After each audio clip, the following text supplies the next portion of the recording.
Hello everybody and welcome! Today is a very exciting day for me live and for you watching on YouTube and for anyone who is watching on Twitch and you want to be here.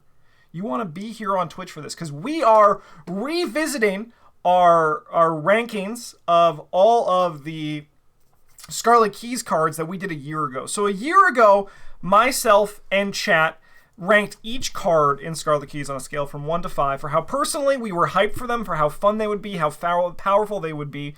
And now, I said a year later, I wanted to look back and do a re-rank for myself and chat as well to see how things have potentially changed with an entire year of Scarlet Keys in our repertoire. So, why I think we dive in, if you're watching this on YouTube on the day it comes out on October 8th, make sure to join us on October 13th, the Friday, because we're going to be doing the second half of this. This is going to be a two-part video because I can already tell, knowing me and how I talk about cards, this is going to be a longer video. So, our first one here, I'm going to be putting the poll into YouTube. This is what I'm going to be doing all the time. But we have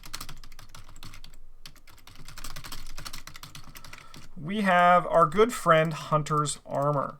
So, these cards have all been an exciting time for the customizable cards. There's been a lot to explore and kind of understand with them. Hunter's Armor, 4 cost. It's customizable, soaks for 2 and 2. Enchanted is the first one, one experience. Hunter's Armor gains the relic trait and takes up an arcane slot instead of a body slot. Protective runes, Hunter's Armor may be assigned damage and or horror dealt to other investigators or location. Durable, Hunter's Armor gets +2 health and +2 sanity. Lightweight, Hunter's Armor gets -1 cost and playing it does not provoke attacks of opportunity. Hex Drinker, after 1 or more damage or horror is assigned to Hunter's Armor from a treachery effect, you may discard it to draw a card. You may exhaust it to draw a card, not discard it. And an Armor of Thorns, after 1 or more damage is horror assigned from an enemy attack, you may exhaust it to deal 1 damage to that enemy. So, I'm going to be talking a lot about these cards, but I'm going to kind of give for some of them, I'm going to give my rating right off the bat, okay? Just because it's just easier for me to do it that way.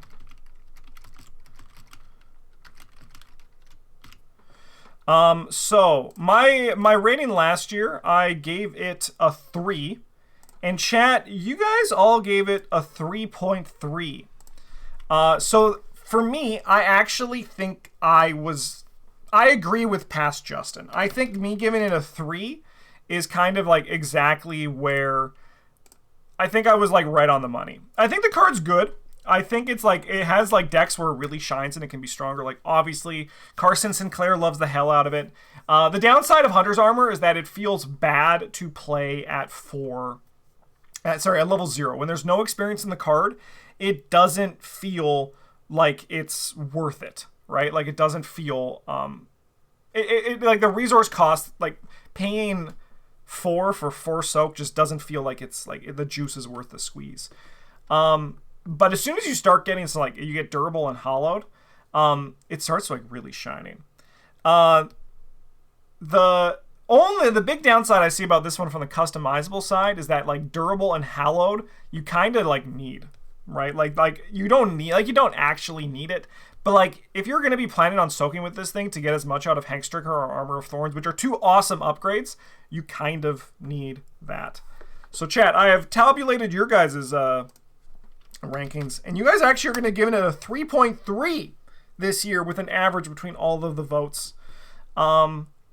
So nice job. I mean, I think you guys were right on the money last year, and I think you guys are right on the money like this year. I think we all deserve a gold badge for our Hunter's Armor rating last year. I think we did great. Looking at the other ones, like I like Enchanted gives you the option to like if you want to be using your body slots, it is a nice upgrade. Lightweight as well. I've seen Bryn use that to I've seen Bryn use that in Carson to great use. I've played this card in Carson and had like a great time with it. Yeah, I think the card's good. Okay. Now we got this is a juicy one. We got ourselves Runeic Axe. So Runeic Axe has caused a lot of chaos. I'll tell you, boys, it's caused a lot of chaos. Runeic Axe, customizable, uses 4 charges, replenish one of these charges at the start of each round. Fight, you get +1 fist for this attack. Before this attack, you may spend any number of charges to imbue the axe with that many different inscriptions. Accuracy is base, you get an additional +2 fist for this attack. Power, this attack deals +1 damage. Heirloom, this axe gets -1 cost and gains the relic trait. Inscription of Glory, add this inscription. I'm not going to read the inscription, but Glory is, it defeats an enemy, choose and draw 1 card, heal 1 damage or horror. Elders is if you succeed by an amount equal to or greater than your shroud, discover a clue. Hunt, which is the really good one, immediately move to a connected location or engage an enemy at your location. Inscription of Fury, it spreads the damage out with it. Ancient Power, you may imbue the same inscription up to 3 times. Saga, replenish 2 of the Runeic Axe charges at the start of each round instead of only 1. And then we have Script Weaver. For every charge spent, you can do 2 inscriptions instead of 1.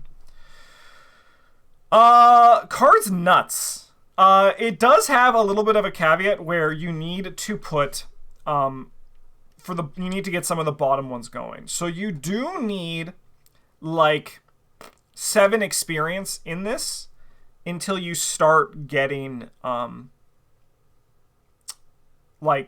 until it starts becoming I think notably good, right? Notably great. I think that on its own at level 0, the card does its job, but you really feel the charges at level 0, which I think is good. The problem with this card is that the theory of a melee weapon with bullets that recharge kind of just leaves the conversation once it becomes as easy as it can to recharge. So much so that I think, funnily enough, that holy crap, 1, 2, 3, 4, 5, 6, 7, 8, 9, 10. I think that it's kind of Saga is kind of, I think, the problem with this card. If it only still, no matter what, recharged 1 a turn, I think Runeic Axe would be a lot less powerful, but still very powerful. But when you get 10 experience in this card, it's incredibly powerful and incredibly fun to play with. And I now go to the Bryn School of Logic. Back in the day, I went to the idea that if a card was too good, that's a bad thing. But then Bryn always kept saying, hey, if you pay 10 experience for a card, it should win you, it should be very powerful. It should help you win more often than it helps you lose, right? And I think that, hell yeah, I'm here for Runeic Axe. I do think that Inscription of the Hunt was a mistake. I do think that Saga was ultimately a mistake for what this card can do. The ceiling of this card is kind of just crazy high. If you haven't seen it, we did a run where Carson Sinclair gave this card to me with teamwork when I was Daniela. And it was the most disgusting I've ever felt playing this game. I honestly felt like I was cheating at times. And you might be saying, but that's Daniela. Daniela can't use Runeic Axe. I would argue that Mark Harrigan, the 5 fist is kind of where is the really powerful part of this. Yes, with Daniela, I get to deal 1 extra damage during my turn, right? But it was the Runeic Axe that was able to do this. So I think a lot of the things I did with Daniela, I could also feasibly do with Mark Harrigan while also drawing a lot of cards. I also played a Lily deck where I used Ancient Power because I had Enchant Weapon. So I would Ancient Power and against a boss, I would do Power 3 times, right? And I would use Inscription of the Elders 3 times and just go on that. It's a very versatile card. It's I think the poster child of what they wanted customizable to be, and I think ultimately it was a success because of that, but I do think the card is just a little bit too spicy. With all that said, chat gave it a 4.8, and I'm going to put this one up to a 5. I do think that I was a full point below this one. Because I thought that nothing could beat. I do think this card is stronger than Cyclopean Hammer at 10 experience. And at 5 XP a card, then it's like on par with what you need to pay for Cyclopean Hammer. I think that it is stronger, and it's all because of Hunt, and I mean mostly just Hunt. Moving while attacking is a very powerful drug, and it's very hard to say no to that. Okay. Let's go on to our next card, which is a nice, another easy one. So we got Grievous Wound. Question, how are you not canceling out of charges? Because you have Script Weaver. So you spend 1 charge and attack at +2 and deal +1 damage. Or if you need to spend 2. I've like, it's happened where I've run out of charges, but it's not common. Okay. Grievous Wound, 1 cost event, commits for 2 fists. It's a tactic. Fast. Play after you successfully attack a non-elite enemy using a melee asset. Attach Grievous Wound to the attached enemy. At the end of the round, deal 1 damage to the attached enemy. This card's not great. I think I'm gonna just like constantly like I don't know if I should go to a 1.5, because I think that like I generally like I can look at a card and be like, hey, I can see where I want to play this. And I've like played this in decks that I thought it was best in. And it wasn't even, it was like more awkward than it was like, you know, worth the time.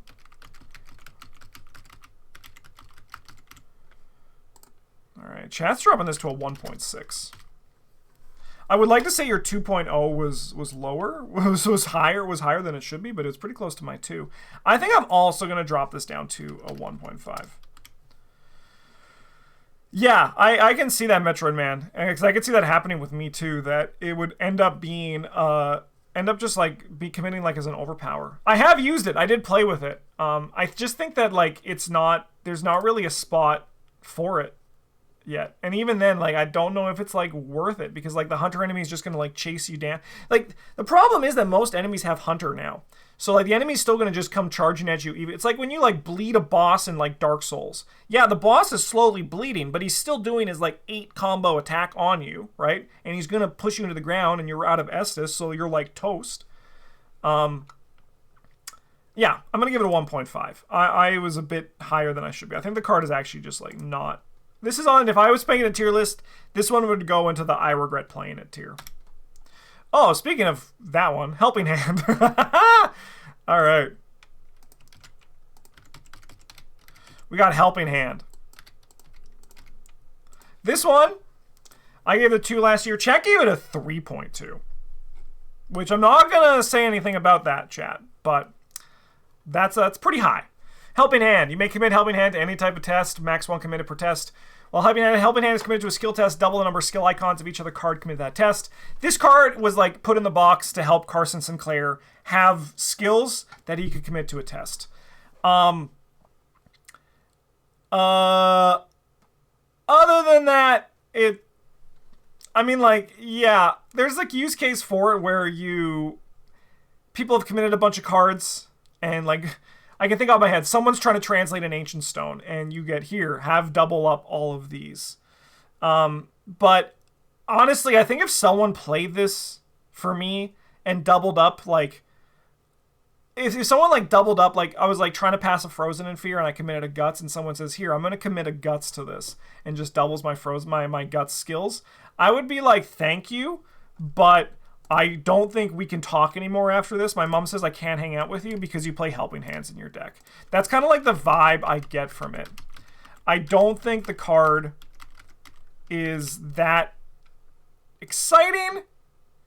I don't think like it does anything. It's like perfectly balanced, you know? Because it also like does not, like it needs to like, yeah, it can double. So like I can see what you're saying, Metroid Man, that it doubles up. It like turns into an Unexpected Courage if someone has committed an Unexpected Courage. Just play Unexpected Courage. Because with Helping Hand, you're like waiting for someone else to commit a card for this to actually do anything, you know? And even the case of like doubling a Promise of Power, I think that it's kind of just like, hey, why didn't you just like do something else, right? Like, we only have 30 cards in your deck, and when the card pool is so big, it needs to be a spicy type of card. This like reminds me of like a fixed double or nothing would kind of be, right? Where it just doesn't double the effects. Yeah, I'm gonna give it a 1.5. Not even worth it in Circle and Done or pass the big test. I think there's better ways to do that. I think there's better tools at the disposal there. So, Chad, that's a 1.5 difference between you and last year. You got to talk to yourselves from the past, because past chat, something happened. All right, so we got Summoned Servitor. We have some more customizable cards today. So this one, he's a guy, everyone loves him, the little alien. 2 cost, customizable. Additional cost to play Summon Servitor. You may discard another asset you control. Summon Servitor enters play a location and can take 1 action during each of your turns, which can only be used to take the following action. Move! That's all he does at level 0. Armored Carapace. It gains a health value of 3, can be assigned damage dealt to an investigated location. By the way, this guy takes up an ally and an arcane slot. Claws that catch, you fight with 4. Ignore, aloof, and retaliate. Jaws that snatch, evade. You attempt to evade enemy location, ignore alert. It's a base of 4. Eyes of Flame, investigate with a base book of 4. Wings of Night. After moves, you may move with it. Dominance, circle 1, no longer takes up the arcane or the ally slot. Dreaming Call, instead of discarding another asset you control in order to play Summon Servitor, you may return that asset to its owner's hand. And Demonic Influence, you can take 2 different actions instead of 1.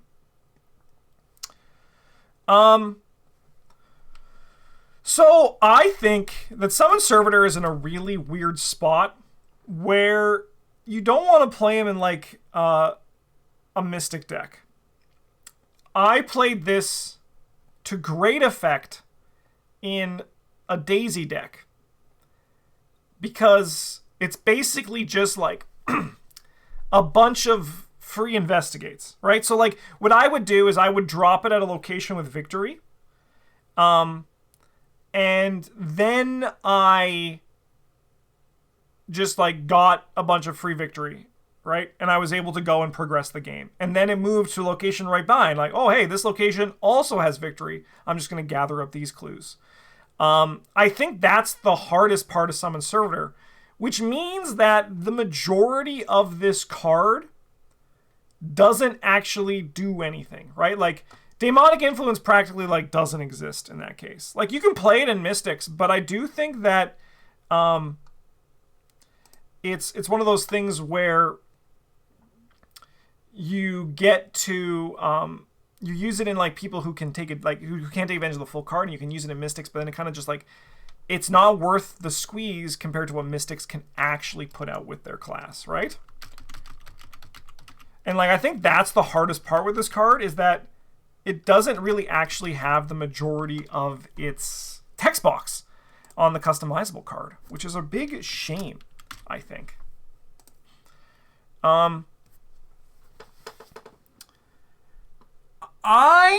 So chat dropped down a whole 0.7. So you guys went from a 3.5 to a 2.8. I love it in the one Daisy deck I played it in. I thought that was like the one time where it was actually like kind of good. The only problem is that you get so little. So what I like, no to Armored Carapace. Armored Carapace is bad. I could actually see it also being good in Norman. I can agree with that. But also, like, I think, like, what Walker of Tales is saying, it's Pathfinder that stops working if you need to move twice. No, this guy is on his own. You leave this guy by himself, right? Like, you don't rely on this guy to... You put him here, and then you go somewhere else, and you get 4 clues, right? Like, you put him on a victory location, or, like, a location that you don't want to come back to. He grabs the clues and picks them up all up. Then he gets eaten by the level. I mean, it doesn't suck that he gets eaten by the level, but I think you're talking crazy right now, that this guy's just like, he has like his use cases. If you have, I think only in the Eyes of Flame. I think that's the biggest problem with this card, is that if this guy was just Eyes of Flame, I think that more people would be like, oh yeah, I like that in Mystic decks, you know? I think I'm still going to stick with my 2.5 though, because he doesn't really have a home. But try him in Daisy or Norman, when you actually, like, you can play things that bust up your book, and you're basically getting an extra free action each turn. And, you know, he's just, like, sitting in the slot you don't want to use. I mean, I crushed Innsmouth because of this card, so I'm going to give it the respect it deserves. And that respect is a 2.5 and a 3 in a Daisy deck. All right, on to Power Word. For people who are, we're going to be rating these as cards as printed, so don't worry about the taboo list. We're going to be doing these cards as printed. Power Word. 3 cost, customizable, fast spell during your turn, attached to a non-lead enemy or location. If the attached enemy is at your location, parlay, give it a command, limit once per round. Go, this enemy moves once in a direction of your choice. Cower, this enemy exhausts. Betray, add the command, betray, deal 1 damage to the enemy location with an equal or lower fight this enemy. Mercy, add the command, mercy, and investigate this enemy's location, heals damage or horror equal to this enemy's respective damage or horror value. Confess, add the command, confess, discover clue this enemy's location if its health is equal to or higher than this location's shroud. Distract, add the command, distract, automatically evade any enemy at this enemy's location with an equal or lower evade value than this enemy. Greater control, it gains lightning bolt, return it to your hand. You may activate the parlay ability on Power Word from up to 1 location away from the attached enemy. Tongue Twister, when you parlay with Power Word, you may give it up to 2 different commands. Thrice spoken, you may include 3 copies of Power Word in your deck. When you give a command using 1 copy, you also get to give it to the other copies. I hate this card. I gave it a 2.5 last year. I still don't believe it. Honestly, I don't believe it. Testless anything is good. Testless anything is like a really powerful effect. But 10 experience is like, you know, it's juicy, right? Like it's a 10 experience card to get like a full thing, and you can do some gross things with it. But honestly, I think, in my opinion, and maybe I'm wrong, I can see myself doing better things with 10 experience than this card. I'm going to give it like the respect that I think it should have. I think I was definitely wrong with a 2.5. I'm going to start by saying that. But I think that this card was bad design. And I think that it is kind of just like, honestly, I wish they just like never printed this card. It's just so boring to me, right? I just think the card's so boring.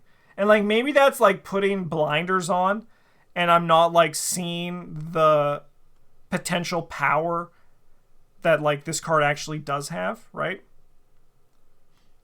Yeah,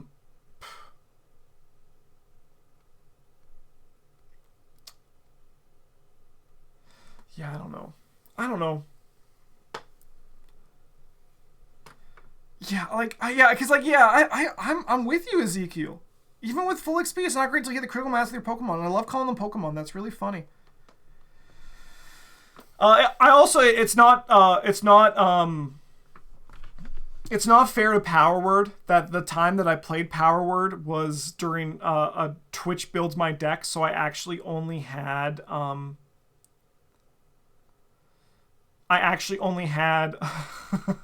shitty upgrades on it. But so like I can see like the thing, right? Like what do you put on it? You put on distract, because like I see someone the actionless test and the clue. That's 2 actions though to just get a clue. Then you need Tongue Twister so you can do 2 actions for 1 actions? I don't know. Maybe I'm just bad. But like I think if you're playing Power Word like more than once, you're probably just boring. I don't know. The card just seems like a nightmare. I'm trying to figure out what I'm gonna give it. I don't know. It just reminds me of like Hyper Physical Shotcaster, where it's just like over design that's just like not good. Think of it this way: double action every turn to get 3 clues, heal 3 damage, horror something else. So it's all right. Let me look at this one. So what people get? So thrice spoken, Tongue Twister, mercy, and confess. So you do it to each other copy. Okay. So then what you need is so for it to work, you need an enemy.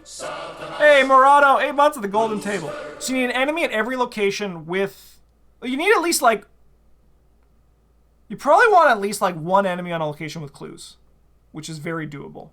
If you get 2, that's gravy. If you do 3, you're in Christmas land. Healing the horror eventually is going to be negligible, right? And then, do you need distract as well? Because are the enemies just going to kill you?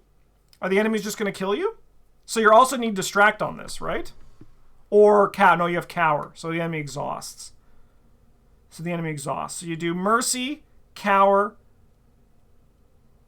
I don't know. I think the cards, I don't know.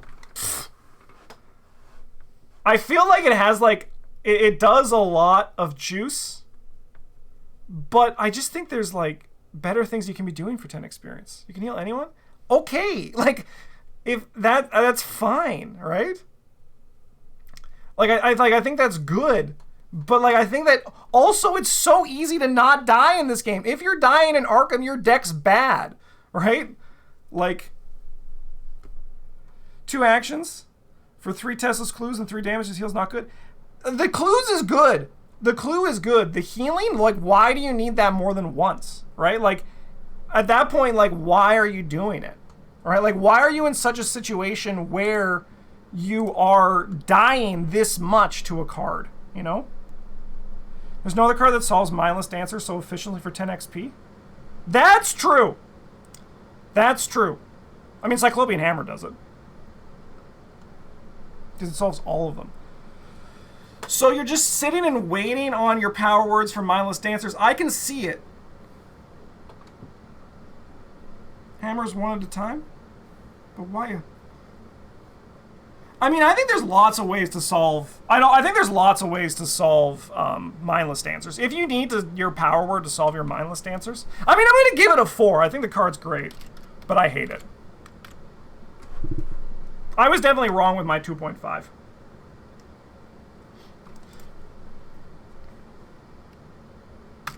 Okay, Ceremonial Sickle.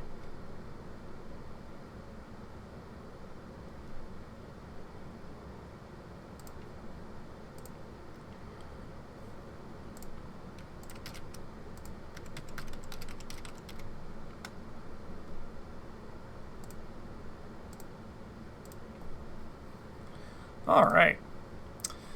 3 cost, item charm, weapon, melee as an action, fight. Either use your brain or get +1 fist with attack. When you initiate the ability, choose 1. Exhaust Ceremonial Sickle and place 1 doom on it, get +1 skill value and deal +1 damage for this attack. If the attack defeats an enemy, remove 1 doom from Ceremonial Sickle. I'm gonna give it a 2.5. It's not good. It's not good, but I don't think it's terrible. I think the top action of it, sorry, like the +1 fist and like, or just attacking with your brain constantly is a good killer at level for 2-player or maybe not 1-player with mystics because you're kind of like able to, your deck's kind of more built to flex that way for smaller things that show up. But at 3 or 4-player, I do think Ceremonial Sickle goes way, way, way down in value. But in 2-player, I still think it has a use case for it. But in 3 or 4-player, not so much. I'm going to give it a 2.5. And let's see what our good friends in Chatland gave it.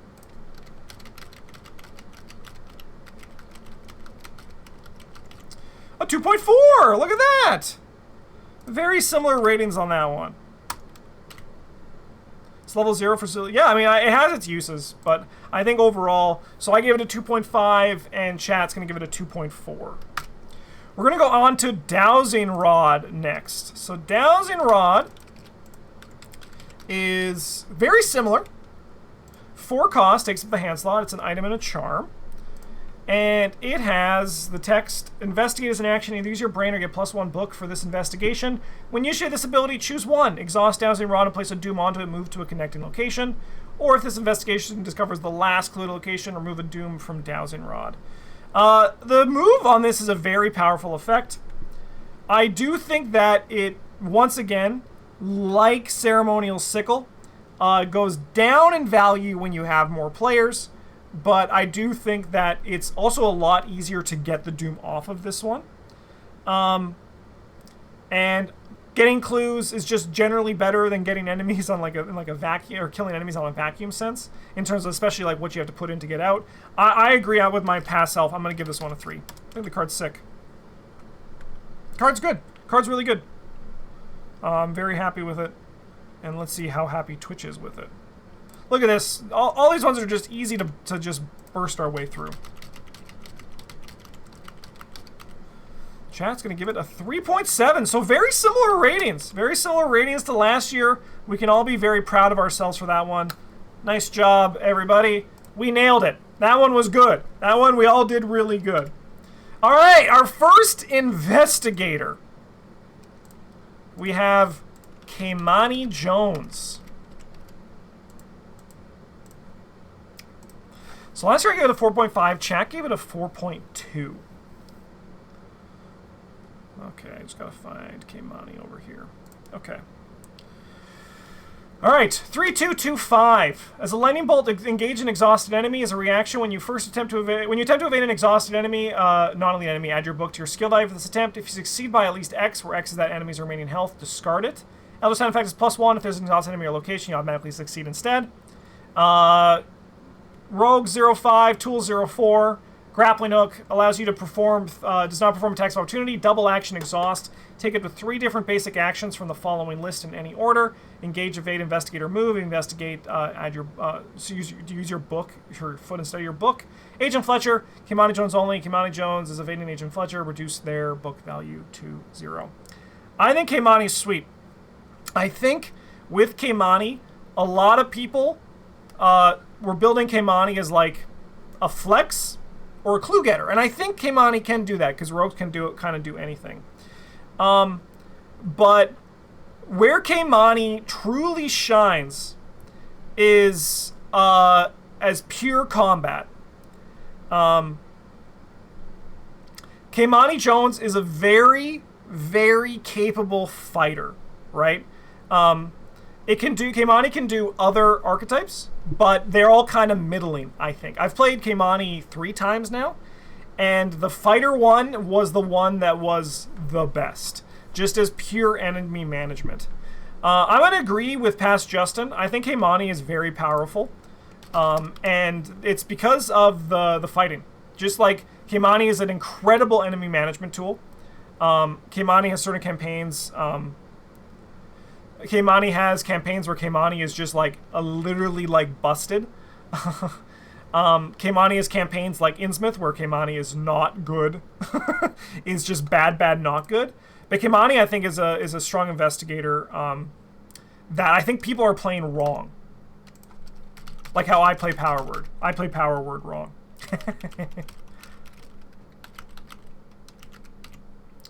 And Kamani's to a 3.9.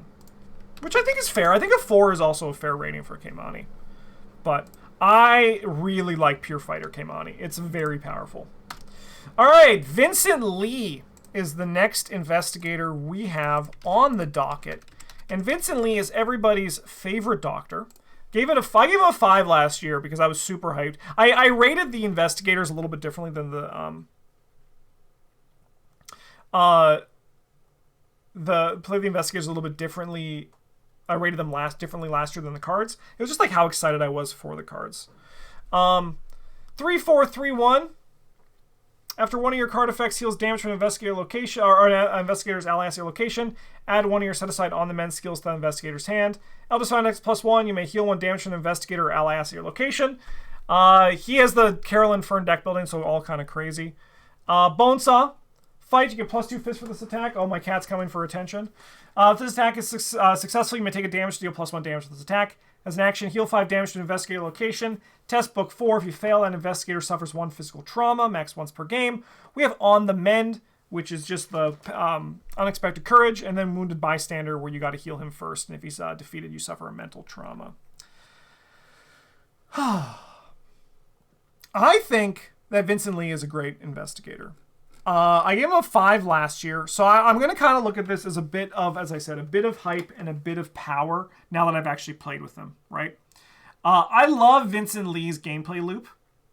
I think it's a lot more enjoyable than Carolyn's, mostly because, like, while the resource is really good, all right, like while the resource is like very good, I'm not trying to like downplay that. Russ, do you want to come up? Is that why you're sitting there? I do think that like the idea of you want to get on the mends in someone's hand every turn. Don't scratch me, buddy. Don't scratch me. While you can get on the mends, like you want to be getting on the mend every turn. So I think the gameplay loop for Vincent for me is at least more fun because it turns into a. Oh, Russ, I cannot hold you while I'm doing this. I need to use my hands too much. It's one of those things where like I think the gameplay loop is a bit more engaging to me. So I think they're both like great investigators. But I like Vincent the tiniest bit more just because he has a more fun loop for me. I also like the combat side of him. I've played him, I think, twice now. I think I've played him twice, and it was a great time. I had a great time with it. Chat, you guys bumped him up to a 4.6, and I'm going to drop him to a 4.5. But I think Vincent is super sweet. I think Vincent is super sweet. Daryl Simmons. He was my guy. I was so hyped for him. I was so hyped for Daryl. So Daryl Simmons, he's a 2-5-2-3. You begin to play with Daryl's Kodak in play. During a skill test, your location, spend an evidence from an asset you control. Reduce the difficulty of this test by 2. Survivor Seeker, 0502 deck building. Daryl's Kodak is after an enemy or treachery in his play, exhaust to place a resource on that as an evidence. I discover any number of clues, move that much evidence on enemies or treachery location to Daryl's Kodak. And then we got Ruined Film, remove 4 evidence from cards you control for each evidence you cannot remove this way, take a horror. I think Daryl's good. I don't think he's busted. I don't think, No, Metroid Man, I'm the same, to be honest. Daryl dies more than any of my other survivors. 100%. I don't think it's skill issue there. I think Daryl is actually very susceptible to just like somehow exploding, right? I also think Daryl's ability is super annoying to play with. He has 5 book though, and he can play scavenging, so like he can't be bad. Right? Like he has 5 book, can play scavenging, can play all the 6 seeker survivor stuff. So no matter what, this guy can't be bad, right? But I don't think he's fun to play, you know? I don't think Daryl is like enjoyable to play, funnily enough. I think Conver is right. He's just a bit too fiddly, but I think he's very powerful.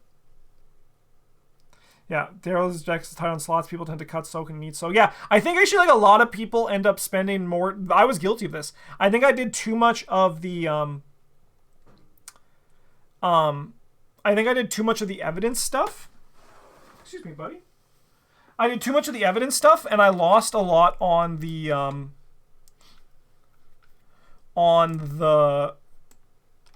soak because of that, and I think I definitely made that mistake. Chat's giving him a 4.9. That's an incredible rating. Holy hell. I'm going to give him a 4.5.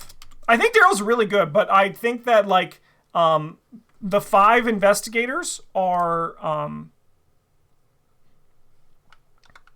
I think 5 investigators are fewer and far between than what I used to give before. I think that, like, Daryl's good. But I actually don't think he's busted. I think that scavenging is busted. And I think Daryl is just a red investigator who can use it, you know? Yeah. Nice, Daryl. Nice job. All right, Charlie Kane. Everyone loves him. Playing board games is favorite vampire hunter, Charlie Kane. So last year I gave him a 5, chat gave him a 4.5. 1s across the board. You have 3 additional ally slots. During a skill test, you'll perform and exhaust an ally asset you control. For this test, you get +1 skill value plus an additional +1 for each skill icon, that ally asset that matches the test type. And he has choose 2 classes, Allies 0 to 5, chosen classes 0 to 2. Bonnie Walsh, 3 costs, Charlie Kane at deck only, takes up the ally slot. After you exhaust Bonnie Walsh, ready another ally asset you control. And then we got Burden of Leadership. If you control no ally assets, shuffle it back into your deck. Otherwise, for each ally asset you control, either exhaust it or deal it 1 direct damage and 1 direct horror. Charlie Kane has a great card pool. He's a mystic. He's a great mystic designed neutral design investigator, not mystic. I don't know why mystic got in there, but he's a great like neutral investigator because you gotta just like do it, you know. I've seen that he's very fragile as well, but when Charlie is fully set up, Charlie can go to the frickin' moon, right? Like Charlie can do anything, but he's very fragile. Charlie is a very fragile boy. I was super hyped for Charlie last year. Again, last year I rated the investigators differently than I did like the cards because investigators, they're harder to grok than player cards, which I might mean sounds kind of silly, but like you can discover a lot more about an investigator than a player card while playing them. How's he fragile? He got 100 soak. How's he fragile? You guys have the wrong definition of fragile here. He's fragile in the sense that if he does not hit the ground, like if he does not have a good opening hand, he takes some time to get set up, he will be falling apart. And if you lose that soak, like you're going to be running out. He's not fragile in the sense that he dies. He's fragile in the sense that like he needs time and setup to get going. I think Charlie's sweet. I actually haven't played Charlie, so I don't actually have a lot to go on. Charlie and Amina are 2 investigators that I did not play in the last year. Chat, you guys actually got a 4.5 exactly. And I'm agreeing with you. I'm going to give him a 4.5. I'm going to give him a 4.5. I think I gave like pretty much every investigator except I think maybe Carson and Kaimani a 5. So Amina, bad news, Amina. Your stocks are going to be going down. But yeah, I think Charlie, a 4.5 is a great rating in chat. You guys agree. You actually got a 0 from last year. All right, speaking of Charlie, we're back down to just some player cards here. Nice and easy. We got Motivational Speech. I gave it a 3.5 last year. Chat gave it a 4.2. Motivational Speech, 0 cost event, parlay, choose an investigator location. That investigator may play an ally asset from their hand, reducing its cost by 3. Great card. I'm going to just stick with it. 3.5. I think that was a perfect rating for it last year. I think the card's really good. I think that you need to be playing a lot of allies for it to be really worth it. I know you might be saying, but Justin, anyone at your table can be playing allies. Yes. But when I'm including cards in my deck, I am looking at my deck. I don't care about my teammates. And if I don't have enough allies, I'm going to be like, I'm not playing Motivational Speech, right? This actually caused us to win a scenario, which is crazy. The parlay ability actually is relevant. But I think the card is very good. But I think that it fluctuates between where you want to like use it. But I think in the decks where you want to use it, it's very nice. 3.5. I agree with past Justin. Good job. In chat, you guys have dropped it down to a 3.7.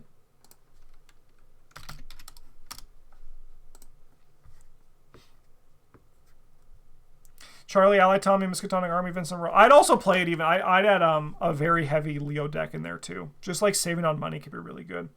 Good card though. I think it's a good card. I'm giving a 0.5. I think is a fine spread. So I had a 3.5 this year. Chat gave it to a 3.7. So I think that's a good. I was wrong about this card. I was wrong about this card. A 4 is much too high. Search top 6 cards in your deck. This is a 1-cost insight, captivating discovery. You may place up to 3 of your clues on your location. For each clue placed this way, choose and add 2 of the search cards to your hand. Shuffle your deck. I thought this card was going to just generally be played in decks, right? Like this card was just going to go into a deck even if you weren't dropping clues. And I think I was 100% wrong on that. I actually have had no desire to play this card. And I was just like not good. I really overrated this card. I'm gonna take the L there. I think I'm gonna drop it to a 2.5. I think it's just like so. Like I think like in the right deck, like a research note decks, like when you're doing the clue drop archetype, it's very good. Like I think like it's worth the 4 there. But I think generally I'm dropping it to a 2.5. Just generally how I'm looking at the card. The art's great, yeah, Rex Pog. It's a good time. And chat is dropping it to a 2.7. I think like in the right deck, the card goes way up in value. But I think generally, which I was doing this as like a general hype ranking, it's a 4 is much too high. I'll take that. You hear me, punk? I'll take that. So I gave it a 4 last year. Chat gave it a 4.2. 0 cost event. Trick, upgrade, elicit, fast. Play when you successfully evade a humanoid enemy or successfully investigate. Play an item asset from your hand, reducing its cost by X, where X is the amount you succeed by. Attach, I'll take that to that asset. Attach asset against elicit. I like this card a lot. It works so good in the rogue class. I gave it a 4 last year. Do I agree or do I want to drop it to a 3.5? I mean, I play the card in pretty much any rogue that's running lockpicks.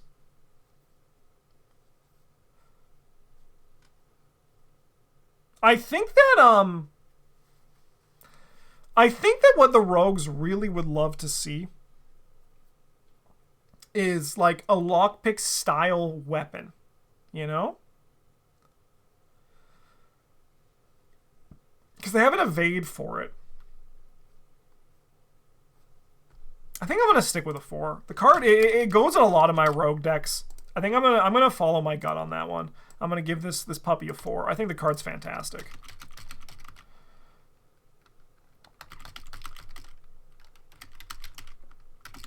And chat gave it a 3.8. My only issue is after lockpicks, what are you playing? My other lockpicks, a lucky cigarette case. Like you also like pretty much like yeah. There's a lot of good item assets, you know. Yeah, thieves kits. Yeah, no, like I had a lot of times for it. Also, like sometimes you just evade an enemy and you get your lockpicks out for 1, and like that's worth it. And if you have an illegal pocket, which we're going to be getting to soon, not yet, it's even better. Okay. Oh, sorry, I didn't actually say what the ranks were. Sorry. So for this one, I gave it a 4. Chat gave it a 3.8. So I think once again, like a 0.5, I think is like a fair spread for where you want to be. Like looking back here, I'm like, okay, I was close enough on that card that I'm giving it. So chat 0.4, chef's kiss. Mwah, chef's kiss. All right, Improvised Shield. This one was our first spoiler last year.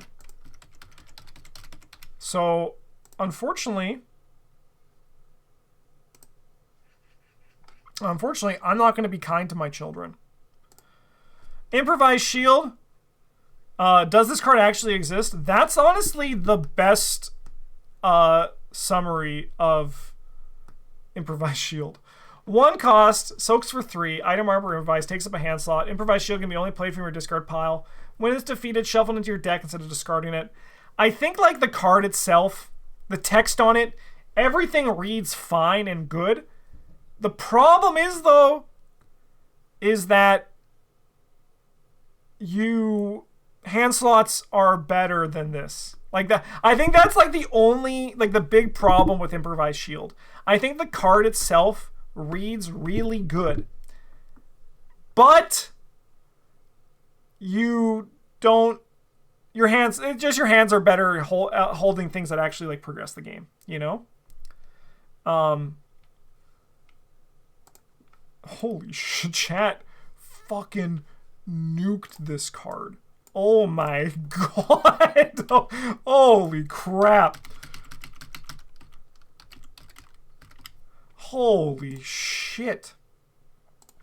Chat gave it a 1.6. Good if you're trying to wrangle a goat. That's really funny. That's really funny. Chad gave it a 1.6. So Chad, you were super high on this card last year, apparently. I think I'm gonna give it a 2. I'm gonna go down a bit. Worst card in the box? No, that goes to Grievous Wound, I think. Like I said, like this card has homes, but even then, the hand slot is just such a contested slot in this game that makes it a little bit harder. But yeah. Okay, Field Agent. Field Agent is a great card. I don't think it's 4.5 good, but the card is very good. All right, Field Agent. 4 cost, 2 experience. You get +1 book, exhaust Field Agent, and deal horror to it. Discover clue location. Soaks for 2 and 2. Great card. I'm gonna give it a 3.5. It does a lot. Yeah, with Carolyn, it's like through the roof. You know, it's a cool card. I think the design's really good. I think the card is like, I mean, like you're planning on, you're not running this just to grab a clue and get +1 book, right? You're like recurring it and healing it, and then that's really good. And that's like part of my 3.5 rating because it requires other pieces to get it going. But even then, I think the card is great design. I'm giving it a 3.5. I was a bit lower than I should have been last year, I think. A 3 I think is a little bit too low, but I'm pretty happy with the card, and I've enjoyed playing it every time I'm playing it. Let's see what chat's giving it. They're giving it, it's going to be a good score. A 4.1.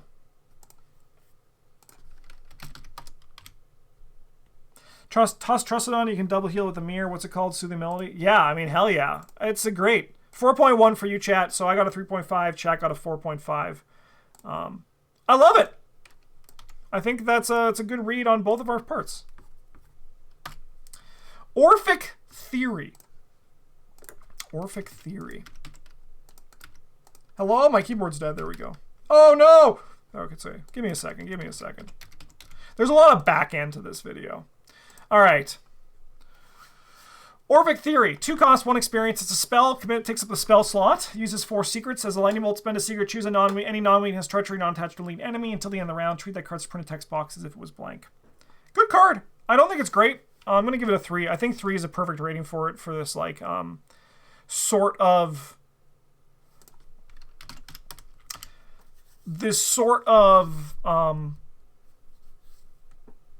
treachery tech that you're going to bring into certain scenario, like certain campaign scenarios, but not others.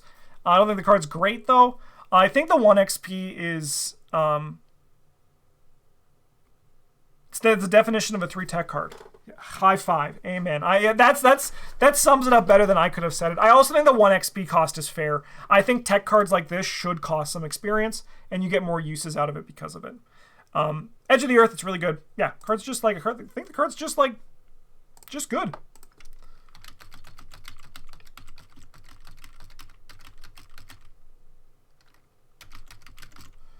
Chad gave it a 2.8 though.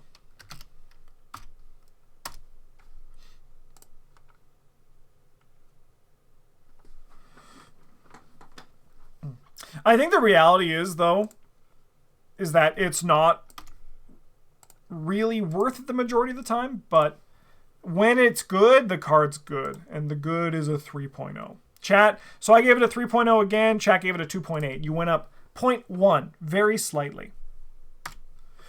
Map the Area! This one's another one of our babies. This is another one that we spoiled. I actually had to, I forgot that we spoiled some of the cards we spoiled. They were just like, I think we got one of the sickles. I think we did. I think we also, yeah, I think we got Ravenquill, I think. All right, Map the Area. This is a 1 cost insight tactic. Investigate, add your brain or foot to your skill value for this investigation.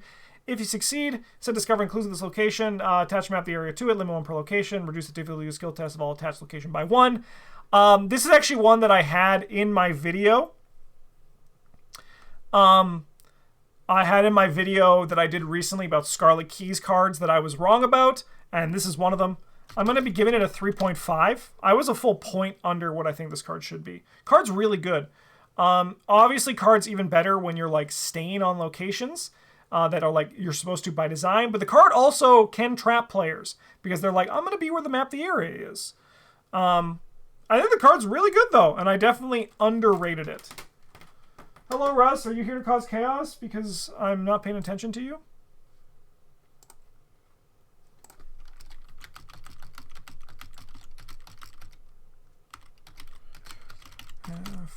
Chat, you bumped it up to a 3.3. So I went to a 3.5. Chat went to a 3.3.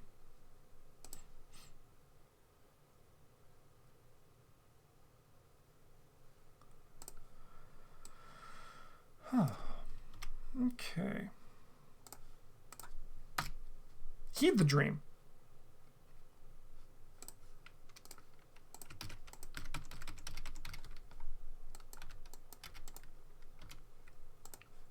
All right, Heed the Dream is a dilemma, our first dilemma. Max 2 dilemma per round. Revelation, reveal the top card from each investigator's deck and place them in a pile. Repeat this 2 more times.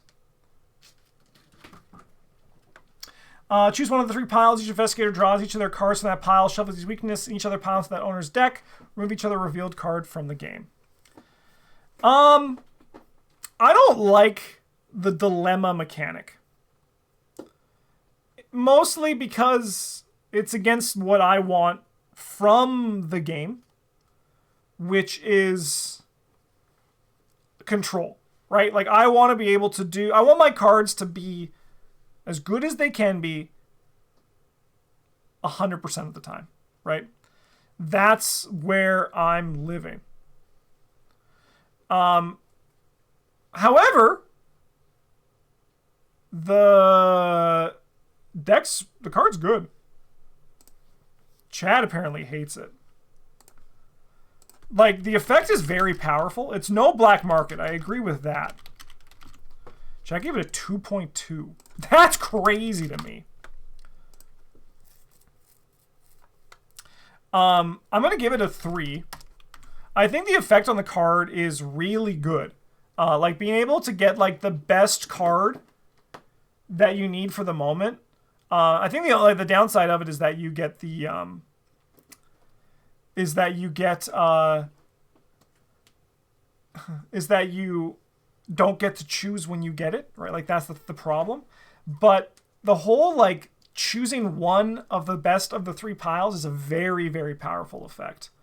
It eats my 5 XP cards. Yeah, it's only drawing 1 per game. No, like, I understand, like, it's like the losing the 5 card, like the 5 XP cards, is not. You have to ask yourself then, if you're losing a 5 XP card to this, is why the hell am I putting bad 5 XP cards in my deck that are never chosen, right? Because, like, in the very nature, the 5 XP cards should be the ones that are chosen, right? And it should be the best 5 XP card. So if your 5 XP card is never chosen, you might be asking, why am I playing this 5 XP card that no one ever wants me to play? Okay, come on, buddy. Come on. Right? But I also just don't like dilemmas. Rest in peace, Monster Slayer 5. No! What if 5 XP card in different piles? Then you choose the best 5 XP card. And if that happens multiple times and your card is never chosen, your 5 XP card, I'm sorry, it's bad. Like, I'm sorry. If your XP cards are never chosen by Heed the Dream, you're playing bad cards. I don't like it, though. I'm going to give it a 3, but I think the card text is good, but I don't like dilemmas. I don't think it's a 2.2, chat. I think you're wild on that one. I think you're out for lunch. All right. But it's just, like, not fun for that player. That player needs to go for a walk if they're upset that they lose a card in a card game. Like, just go for a walk. Go look at some birds. It's not a problem if you lose a card in your deck. It's just go outside. There's so much more in life than a card in a card game.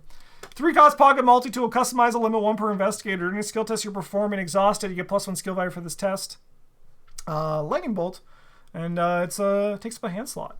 It is detachable. Other investigators may use pocket multi-tool. Pry bar, you get +1 skill value if it's during a treachery. Sharpened knife, you get +1 during an attack. Signal mirror, +1 during an evasion. Magnifying lens, +1 during an investigation. Lucky charm after fail a skill test. Ready pocket multi-tool. And it's now a reaction. It turns into a lucky. Card's good. I think I nailed it last year. I'm going to give it a 3.5 again. I like the card a lot. I think that it needs to be in like the decks that really shine for it to be really good.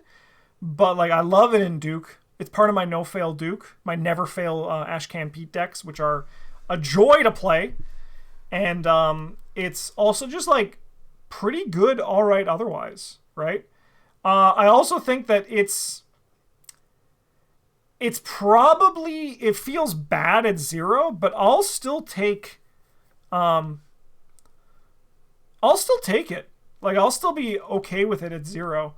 But then you start getting some experience in it, and oh boy, is it a good one. It's good. I like doing other things with my hand slots. Oh, there's definitely better things you can do with your hand slots, but if you like only have like one weapon, a pocket multi-tool to just give you like infinite protection for the rest of the game, ain't a bad offhand. Like if you're using both your hand slots to fight with things or like investigate with things, pocket multi-tool certainly goes down. But I do think that it's one of the most, it's probably one of the customizable cards that takes the least time to get up to speed. So I gave it a 3.5. Let's see what chat gave it. Chat? 3.7. We actually both zeroed out on this one. We both got exactly what we said last year. I mean, like, it makes sense that I will do it commonly, but for you guys to do it, that's very impressive. So good job, chat. Good job. All right. Okay.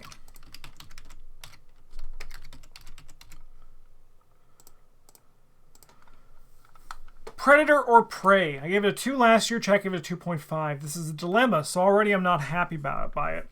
Revelation. If there no enemy played, draw a card. Otherwise, you must decide. Each unengaged enemy moves once towards the nearest investigator.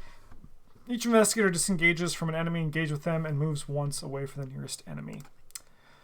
So, I'm going to give this card a 1.5. I think that this card is in my I regret playing this tier.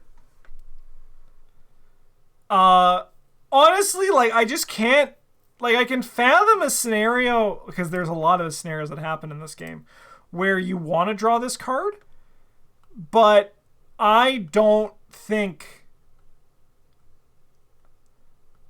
I would want to play this card. I do not like it, Sam I Am. I do not like Green Eggs and Ham.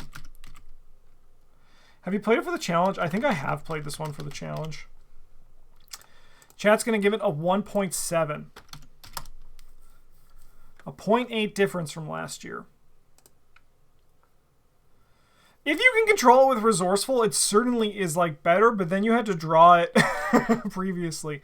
I think I appreciate the idea behind dilemmas, but I don't think they worked for me anyway. El Rubash. We like L. So L, 3 cost, 2 experience. You get +1 skill where resolving a skill test on an attached asset. Doom on attached. Each attached asset does not count towards the agenda's Doom threshold. Lightning Bolt exhaust El Rubash. Use an asset in your play area with 1 or more Doom on it. Attach it to El Rubash or switch it with the attached asset. I think it's a good card. I think that my rating of 4 was a little bit high. But I think the card itself is a cool card. I think she's a good ally. I think Mystics are like... Mystics are lucky. They're eating rich with their ally slots in the XP area. Like, their experienced allies, I think, are all really cool cards. I think I'm going to give L...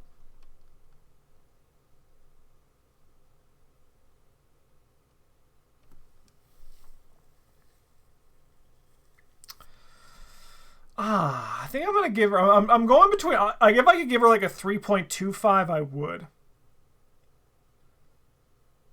Is this still getting any real plus stat allies for some reason? I mean, El Rubash is a stat ally, right? Like, she's a stat ally. No passive stat allies, but like this is... I like the Mystics having the no stat allies as part of their like class identity. I think that's good. I'm going to give her a 3.5. I think she's still pretty sick.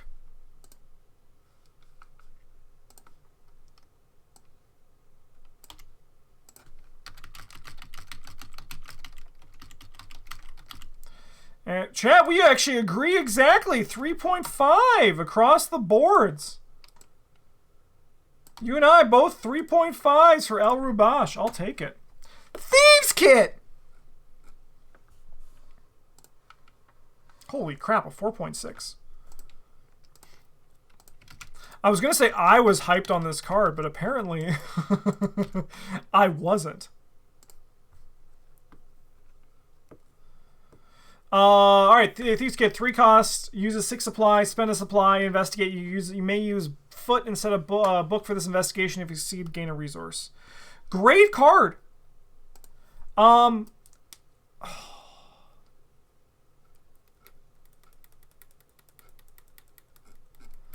Great powerful card. I think that I'm gonna give it a 4. I think I was right on the mark. I don't think it's a 4.5 for me. Like a 4.5 or a 5, I think really needs to like bring the juice. But I do think that the card is really good, and it did something huge for the rogue class, where they actually had now another option at 0 to be in their decks for getting clues, which was awesome, and I think much needed.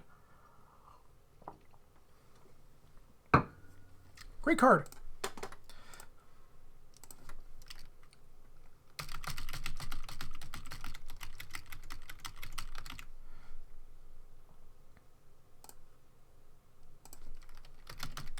.3. So I gave it a 4. Chat gave it a 4.3. So we were very, very similar to what we were last year. So remember with chat as well, there also is like they're a group of people rating cards.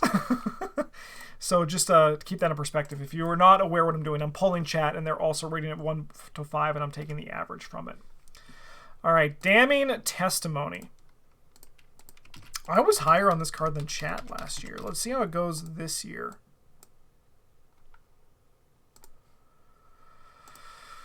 All right, Damning Testimony. 4 cost, takes up a hand slot, customizable, uses 3 evidence. Exhaust Damning Testimony and choose an enemy at any location. Investigate your location. Thank you for that. Actually, like, that's not even sarcastic. Thank you for that.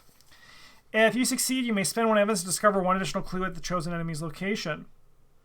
Search warrant while investigating using Damning Testimony. You may ignore the effect, any effect or keyword on the investigated location that would trigger. Damning Testimony, enters play with 2 additional evidence on it. Janie Ling Luhu, thank you so much for the follow. Welcome to the goddamn table. It's a pleasure to have you. Blackmail, you get +2 book while investigating using Damning Testimony. Extort, when you successfully investigate using Damning Testimony, you may spend an evidence to automatically evade the chosen enemy. Surveil, you may use Damning Testimony's ability to investigate the chosen enemy's location instead of your location. And Expose, when you successfully investigate using Damning Testimony, you may spend X evidence to discard the chosen enemy if it's non-elite, and X that enemy's remaining health.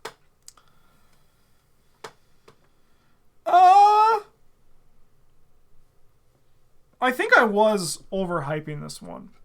I've never really been that impressed with the card. So I'm going to give it a 3. Like, I think it definitely scales up well, and you can use it when there's no evidence on it, right? The evidence is just part of, like, the additional effect. But I do think that this card was less exciting than I thought it was originally. Obviously, with Trish, it's very good. Bryn used it to great effect with Trish on the series that's currently coming out on our channel, where we drafted with limited pools. We drafted our pools. Yeah, I think like the card is good, but not great. It's good, but not great. In Trish, it's obviously better. But even then, if I don't play this in my Trish decks, and I don't feel like I'm missing it. Chat, you bottomed out at a 3 again. Nice job. So I gave it a 3, so I'm down a point. Chat stayed exact same, so obviously chat wins this one. Not that it's a competition. If card doesn't go in every deck, should we count that against the rating, or should we draw the decks it doesn't fit in from the consideration? That is entirely a question that you need to answer. I cannot answer that question for you, because I cannot dictate your rating scale. All right, we got fighting lessons. So I gave this one a 2. Chat gave it a 2.7 last year.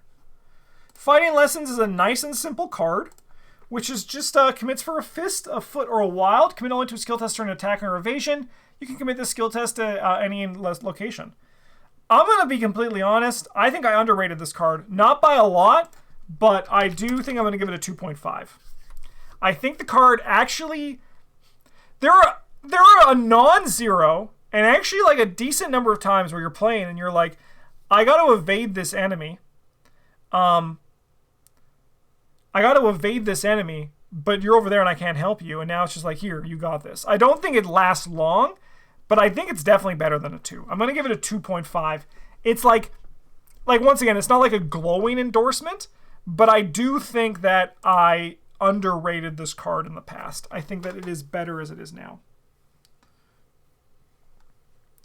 It has its places, and every time I've played it, I've been like, I'm happy with it. But it's still not like particularly powerful, but it is not as bad as I gave it credit for. Chad also giving it a 2.5. You love to see it, Chad and I on the same page.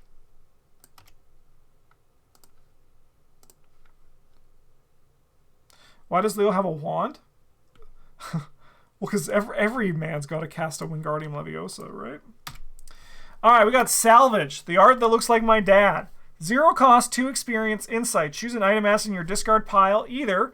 Oh, I gotta get the poll. I gotta get the poll for you in Chatland. I'm already doing the discussion. All right, so you choose an asset in your discard pile, and then you choose, so an item asset in your discard pile, choose to either remove that asset from the game and gain resources equal to its cost, or play that asset paying its cost. Yes, we love italic brackets. We love it. Reminder text. Clarification. Fair scavenging. Yeah. I mean, I gave it a 3.5. I think I'm going to drop it to a 3. I think the card's really good, but it is less kind of just like auto-include that like where when you hit 3.5, I'm kind of looking at like, oh, I have to find a reason like not to put this in my items deck. But I think the card is still very good, but I don't think it's as good as I gave it credit for a year ago. It always kind of sometimes felt a bit awkward too when I played it, but I do think the card is still a nice effect.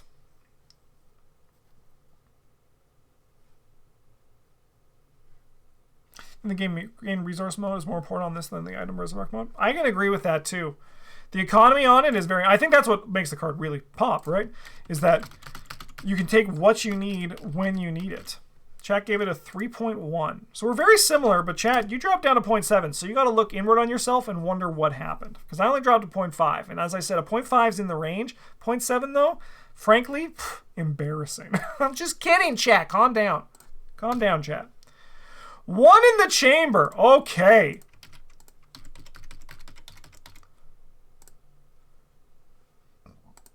This is another one that I had in my cards I underrated. 1 cost event. Fast. Play after the end of an attack or effect that spends the last ammo from a firearm asset you control. Add 1 ammo to that asset. You get +3 skill value for the next attack you with that asset this round. I mean, dude. I'll just take a card that is in a guns deck that's just pay 1, put another shot on my gun. And the nice thing about this card is that it scales with your weapons. So as your weapons get stronger, 1 in the chamber gets stronger. So I'm going to be bumping this up a full point. We're going 3.5. I think 1 in the chamber is an awesome card. And the fact that it scales with you is incredible. I was definitely wrong about this card, and I ain't embarrassed to say it because I'm an adult who makes content for a game on the internet. Chat, you gave it a 4. I think that's a good rating. It's a bit high for my blood, but I think it's a good rating. Card is definitely stronger than a first read. The question is why you stand in the middle of the road with no cover reloading? Because you got balls of steel. All right, so I got a 3.4. Chat dropped it up, put it up to a 4, so a full point as well. Very impressive. Oh, Grabby, 6 months at the golden table. Thank you for your support. Much appreciated. Hope you're having a great Friday. And I hope you have a great rest of your week, too. All right, we're on Sin Eater. This is a 3 experience permanent exceptional ritual, so it actually costs 6. As Lightning Bolt exhausts Sin Eater, move one Doom from an acid you control to Sin Eater, then either ready that acid or place a charge on it as an action or move all Doom from Sin Eater. So I gave this motherfucker a 4, huh? I think that's a bit much. Spoiler alert, I think that's a little bit high.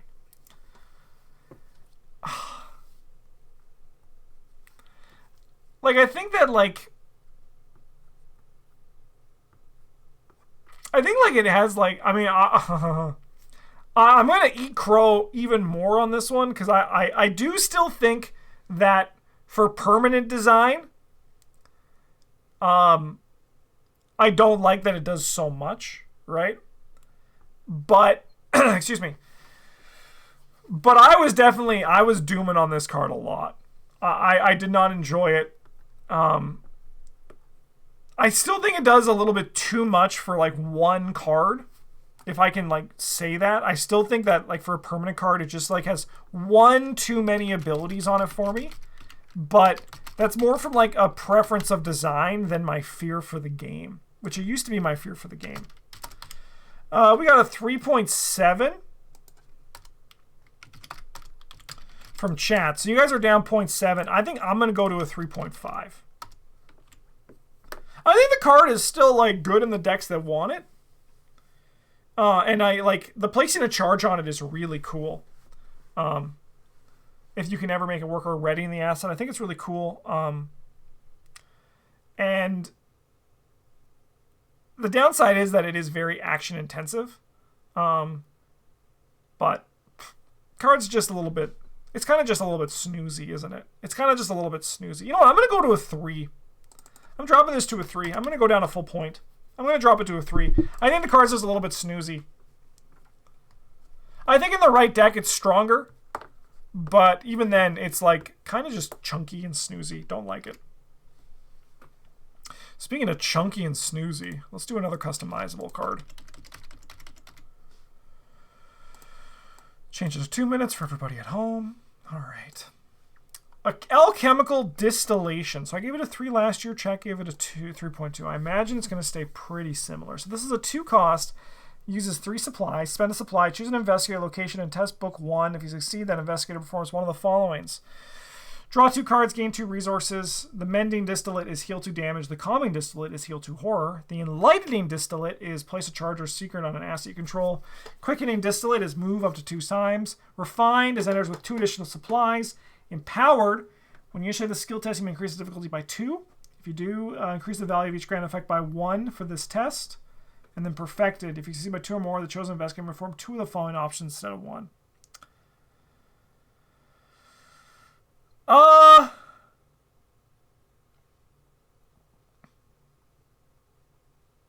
Chad, I think I'm going to give it a 2.5. Don't get mad at me. But I think like the card, I've never enjoyed it being played. I've never enjoyed playing it. I've never enjoyed... It's just like not worth the time and the hand slot, is it? Right? I think like that's kind of my problem with it, right? I'll play it and I'm going to keep playing it because I think there's like there's times where it's good. Like, is this like a 3 or 4 player support? I think it definitely goes like up in value as well, right? But I'm not really that hyped on alchemical distillation. I don't think it's that juicy. The test is really easy to pass. I like the imagine put on the lab coat. Imagine this card's slotless. Would that even be too bad? Maybe.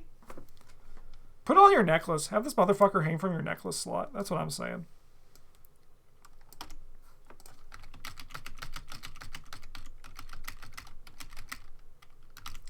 Chat gave it a 2.8. So we're very similar. We're both down on the card. Yeah, so we're both down on it. Chemistry kit is a necklace. They learned. They learned. All right, we got Existential Riddle.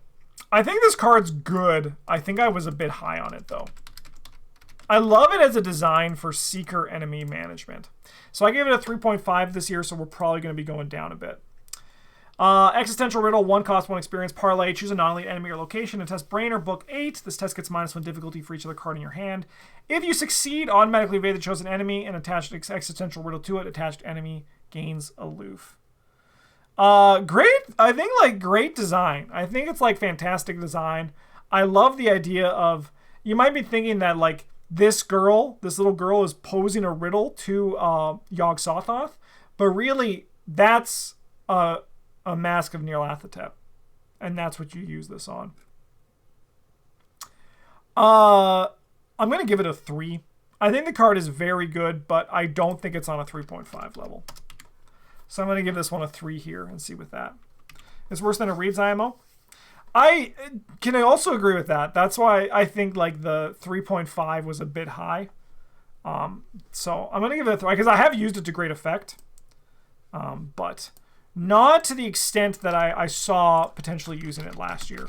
And I think notably as well, what's important was that all of these cards, all of these ratings were before they were played as well.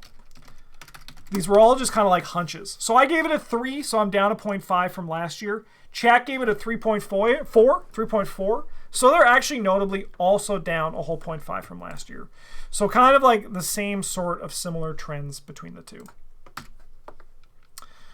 Oh, yeah. Now you might be thinking, Justin, you gave this card a 5? Yeah, I fucking did, because I hate the Brotherhood cultists. Hate those motherfuckers. We got String of Curses. 1 cost spell, parlay, choose a non-elite enemy or location, and either choose one. Automatically evade the enemy and place 1 doom on it. It cannot take damage for the remainder of the round. Discover clear location. If that enemy has 1 more doom on it, defeat it. Gain a resource for each doom on it. So, if we're looking at it killing Brotherhood cultists, I'm still giving this motherfucker a 5. If we're looking at a general use case for this card, I think it's still good. I'm trying to convince myself not to just give it a 5 again because I hate Brotherhood cultists, but I think generally it's just a 3, right? I think generally it's a 3. But if you can kill like a Brotherhood cultist or like I mean, even like a Wizard of the Order, getting rid of that motherfucker. If you can get Doom on a Brood Yog-Sothoth, that seems pretty spicy. I will say, though, chat, I don't think we should also neglect the 1 clue as well. I think that's ain't terrible. You automatically evade the enemy, too. I'm going to give it a 3.5. I think the clue upside on it is better. It is something. It's not nothing. All right. 1, 2, 3, 4, 5. 1, 2, 3, 4, 5. Chat, you gave it a 3.6. So we're very similar in our ratings. Auto evades for your dirty fighting? Oh, now we're talking.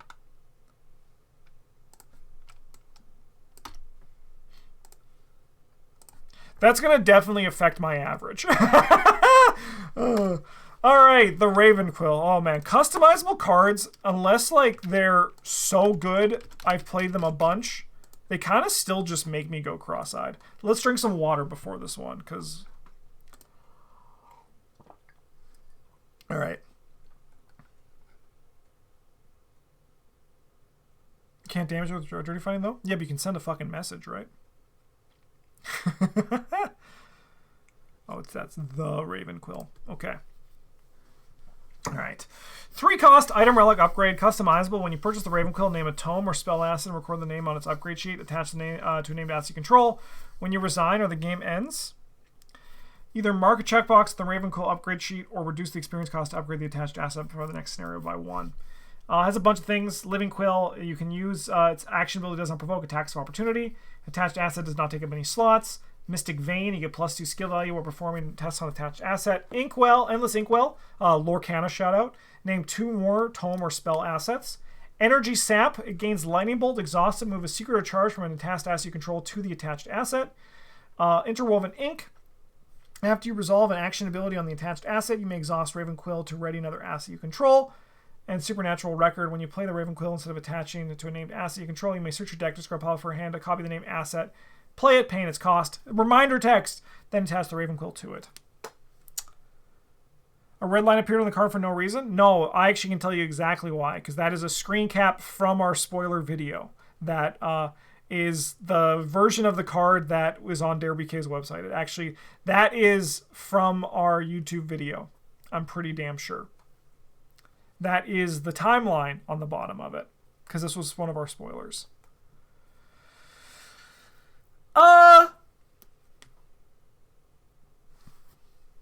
I think it's still fine. I think it's still like fine to good. I don't think it's a 3.5 though. It's a lot of pieces to get everything in motion.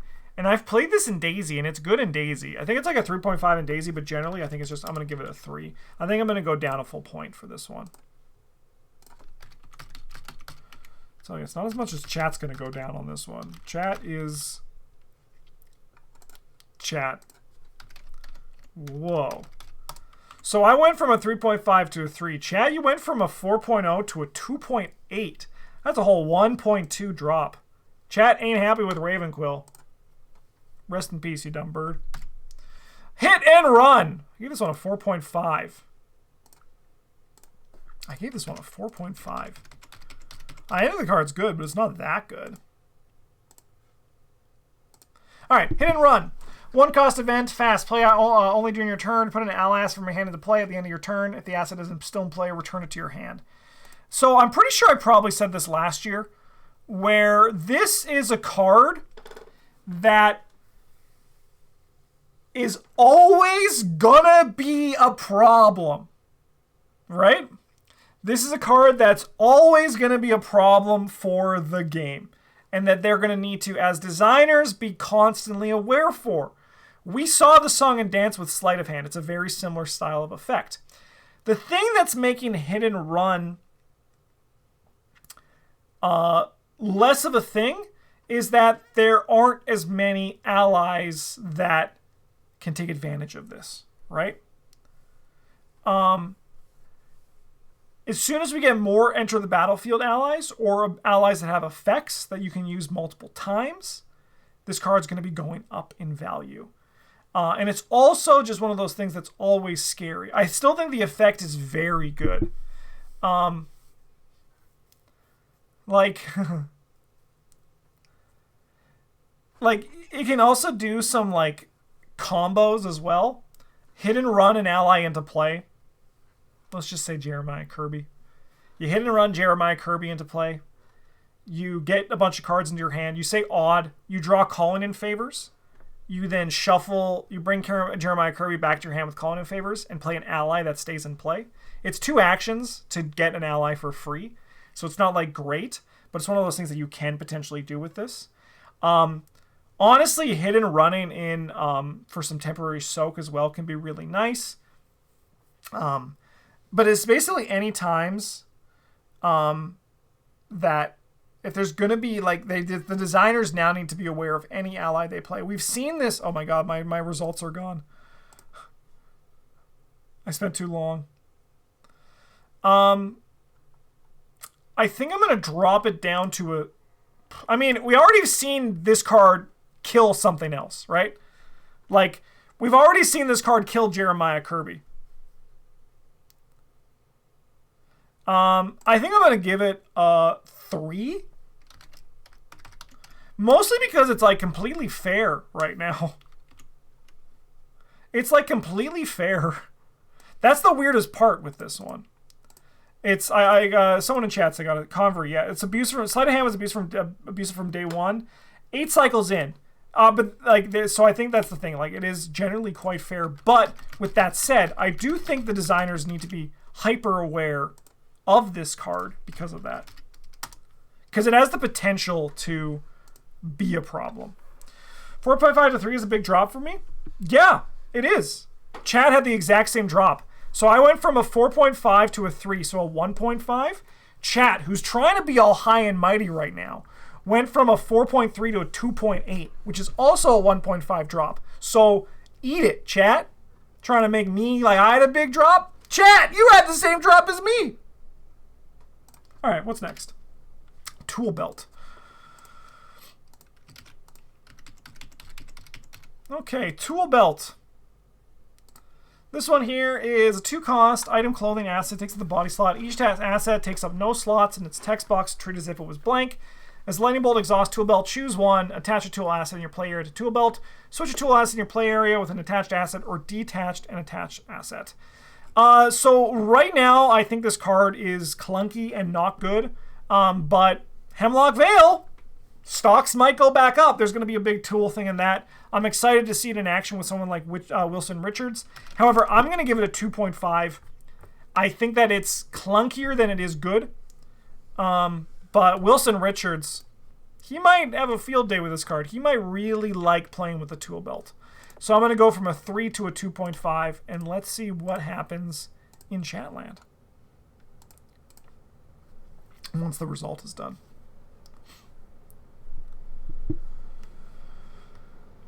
Yeah, and I think the card has use cases where like it's pretty all right, but I think overall, I think it's clunkier than it is good. Chat, what's a big drop? So I went from a 3 to a 2.5. Sorry, my furnace is on.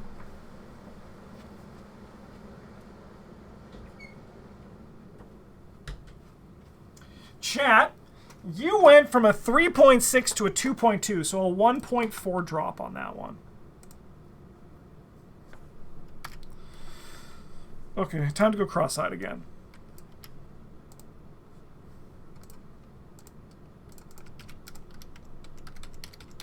Empirical hypothesis. We're burning some relentlessness in the furnace? Yeah. It's just keeping the house warm. All right, empirical hypothesis, 2-cost asset, customizable, limit 1 per investigator. At the start of the round, choose one of the following criteria for this round.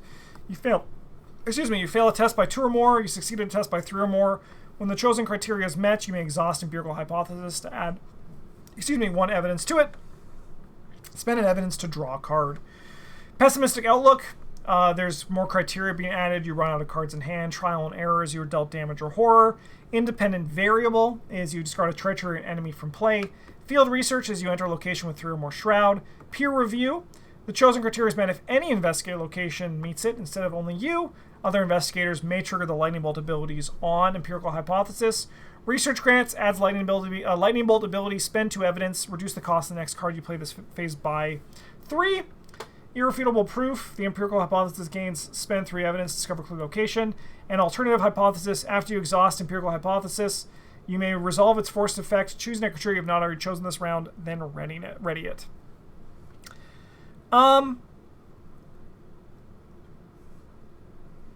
I will say, we love the tentacle with the skull with bone tentacles.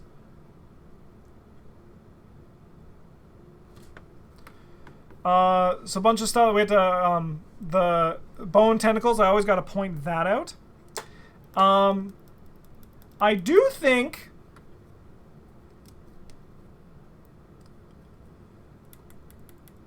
the card is good. I don't think it's a 5 good. I was super high on this card. I thought this card would be like, would blow my socks off. And I think it's met expectations of like as a good to great card, but I don't think that it blew my mind the way that I was hoping it to. I think the card as like a seeker,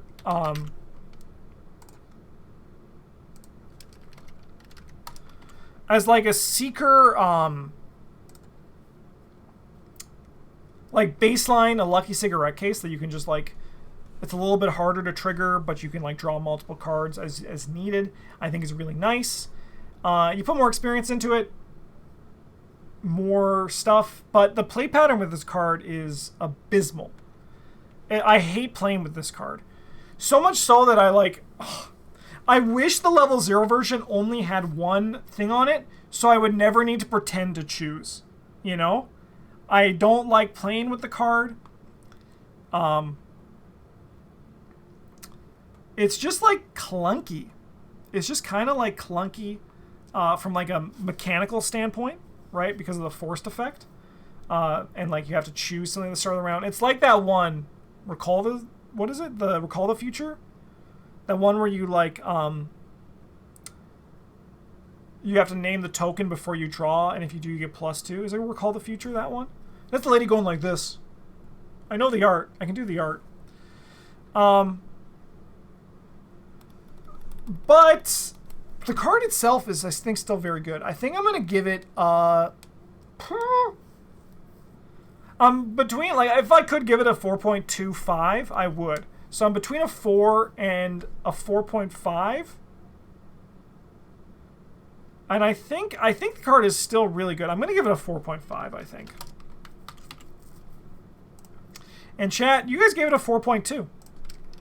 So really close ratings apart from last year. I think overall our read on Empirical Hypothesis was a winner. Sorry, I have a text that I just need to read. Oh no. Who's the guy in the art? No idea.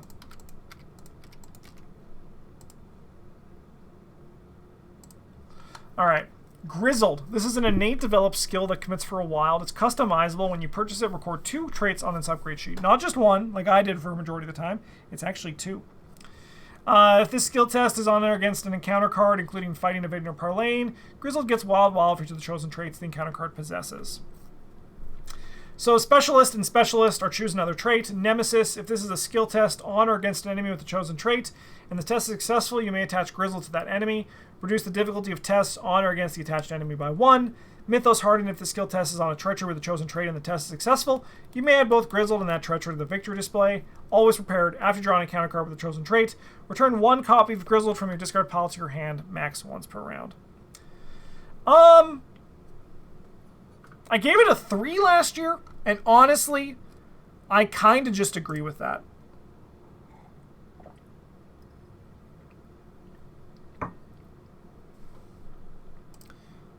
I'm kind of just down with giving this one a 3.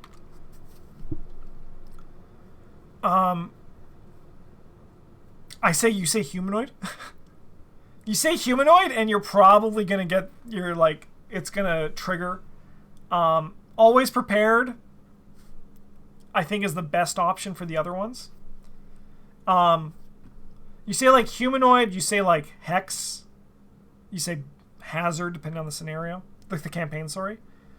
But I'm happy with it. I used it to great effect in our skills only challenge, which you're going to see on the channel eventually with Bryn and I. I was very happy with Grizzled in that campaign. But yeah, I think the card's still just a 3. Because it does, I mean, it helps you pass a test. So, big brain, this card is basically like a lucky or ward of protection. Small brain, but it's only a skill that does nothing. Ooh, what the heck? Chat's giving this one a 4.1. Chat loves the Grizzled! Holy hell, chat! You guys love Grizzled. So, I'm staying at a 3. And chat goes from a 3.3 to a 4.1. They are big on Grizzled. You know? You learn something new each day. Oh, thank God. Not a customizable. We have Ghastly Possession. I gave this one a 4? I was really hyped on this card last year. Holy hell. I mean, I think the card's good. I don't think it's 4 good. Alright, 1 experience skill, innate spell. It commits for a wild. After you commit Ghastly Possession to a skill test on your asset, choose 1. Conveniently, there's actually only 1 option on the card, which is if this test is successful, either remove a doom from that asset or replenish half of its uses rounded down. You also can place a doom on that asset to give it 2 wilds.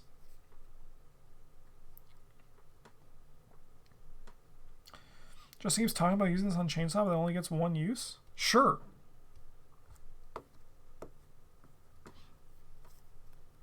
Gasoline Astronorman is dumb. Hell yeah. More uses of your chainsaw is pretty fucking sick. You tell me you don't want to use your chainsaw one more time? Are you crazy? Are you actually an idiot? You look at your chainsaw and you're like, I only want to use this number of times. Yeah. Yeah, I probably am going to give it a 3. I think the card's good. I think I definitely overrated it, though. 4 is kind of a lot.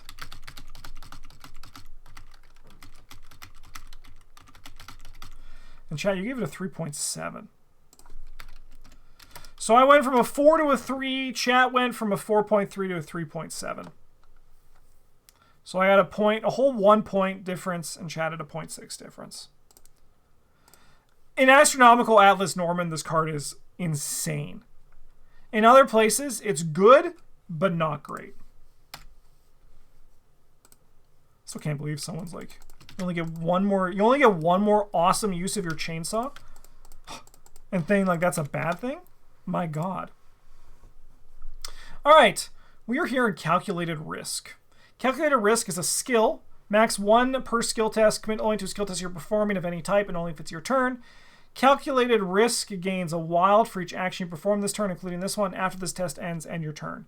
Frozen in Fear Tech. That's what I said last year. That's what I said I'm going to say this year. I'm going to give it a 2.5 again. It has a purpose. This card has a purpose. It has a function. It's playable. You will go out of it, but it's not going to... you're going to have a reason to put it in. So that means that it is, in my mind, fine and playable. I can see a use case for it that's actually particularly great, but overall, it's not going to make waves in your deck. Great for killing Frozen in Fear, and then you just buy Savant. That's the play pattern. All right. So I'm just saying a 2.5. Let's see what chat is. Chat is also a 2.5. So yeah, we're both at 2.5s for this one. I think that's like the rating for this card. It has a home, and while that home isn't like exciting or game breaking, it gives you security in the Mythos phase. Well, not in the Mythos phase, but from Frozen in Fear. Disguise. This is a good card. Disguise is super impressive. 3 cost, talent trick elicit, 4 supplies. As an action, spend a supply of evade. You get +2 foot for this evasion. If you succeed in the evaded enemy is not elite, you freeze it. This is what evade should have been from day one. Freezing is so much better than like most of what we've seen on evade cards. Freezing an enemy is actually like a good effect. I'm giving this one a 3.5 again. I think I am very happy with my previous rating, and Past Justin did a great job at doing this. So good job, Past Justin. You killed it. Let's see what Past Chat how Past Chat compares. Yeah, plus it changes your mini card to Norman. Yeah, you've seen the video. Yeah, I was gonna see if anyone Bryn had played this card to great effect in our current draft run where he's playing Trish Scarborough, and Bryn, as he often does, gets great jokes out of situations. 3.9 chat. So I gave it a 3.5. Chat gave it a 3.9. I think those are sick-ass ratings, and I'm proud of both of us. We all did it, and we are the champions. Next up is Quick Getaway. I did not like this card. I did not like this card. I gave it a 2. Okay, let's see what current Justin has to say about this card. 2 cost event, commits for 2 foot, fast, play when enemy attacks you, evade, attempt to evade the attacking enemy. If you succeed, cancel that enemy's attack. Okay.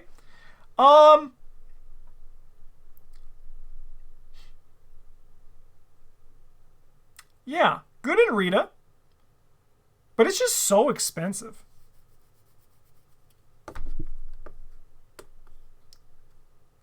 Do I think this card is worth going up to a 2.5, or am I going to stick to my guns and do a 2.0?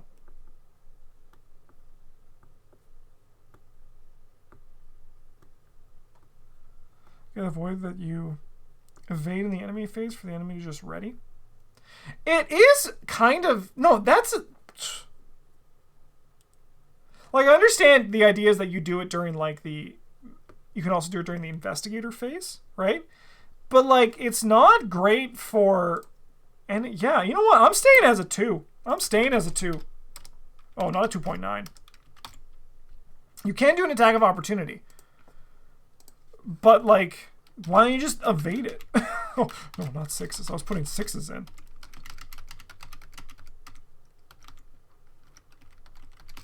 Chat, you also gave it a 2. Let's go, chat. High five, solidarity. I played it in Rita, and I liked it. I also think I played it in Keimani in one of my decks, and I was like, this is fine. I think Keimani I can see it, especially the attack. I mean, just 2 cost is a bit too high for this effect. Thieves Kit 3. Okay. 3 cost, 3 experience, takes up the hand slot, uses 6 supplies. As an action, spend a supply and investigate. For this investigation, you may use book instead of... So you may use foot instead of book, and you get +1 skill value. If you succeed, gain a resource, 2 resources instead if you succeed by 2 or more.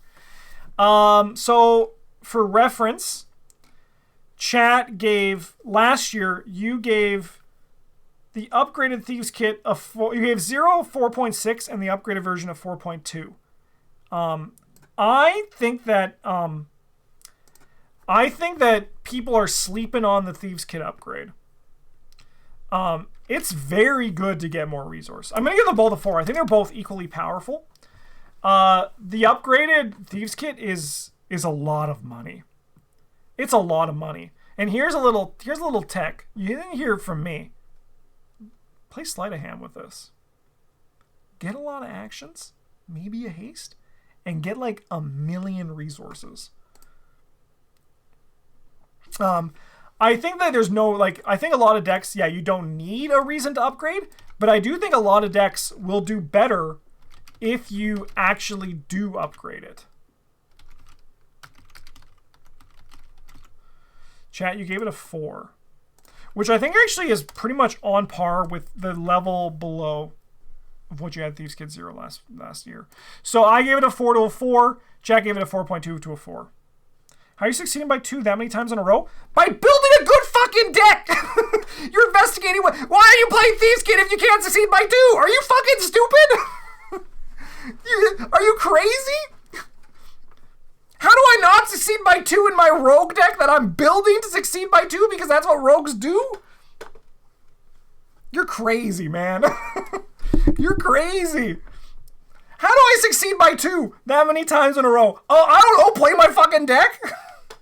That's crazy. What the heck? What the heck? You play like fucking... You play fucking like Winnie and you get investigated 6 without anything else. It's crazy. Alright, what we got next? Hallowed Chalice.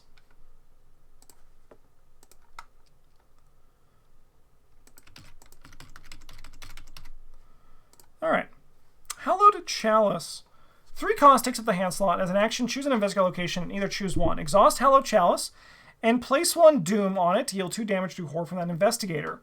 Heal a damage or a horror from that investigator. If you heal the last damage or horror from the investigator, remove a Doom from Hallowed Chalice. I dig this card. I don't think it's great, but I don't think it's a 2. I'm going to give it a 2.5.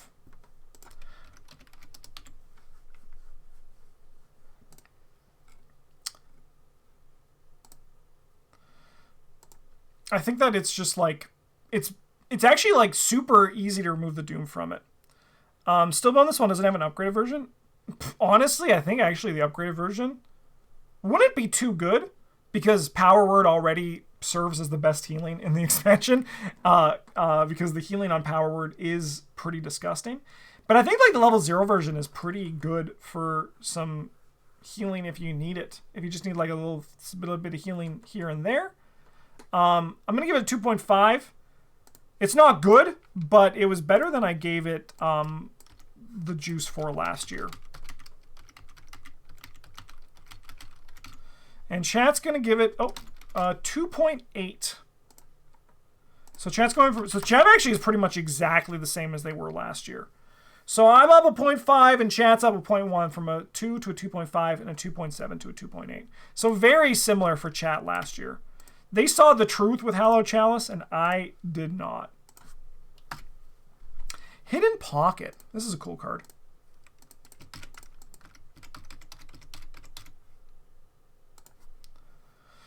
All right, 1-cost event. It's fast. Play only during your turn. Attached to a clothing or armor asset you control. Attached asset gains, you have 1 additional hand or accessory slot, your choice, which can only be used to hold an Elicit asset. Cool card. I gave it a 3 last year. I honestly feel exactly the same. 3 for me. It's good. It's very good. It can do a lot of things. More hand slots is really good. You do need to like have things for it to start going, but that's not too crazy. When we get more clothing or armor, it looks really cool. Still need to find that Hidden Pocket coat video from you guys. Still need that. What's that one?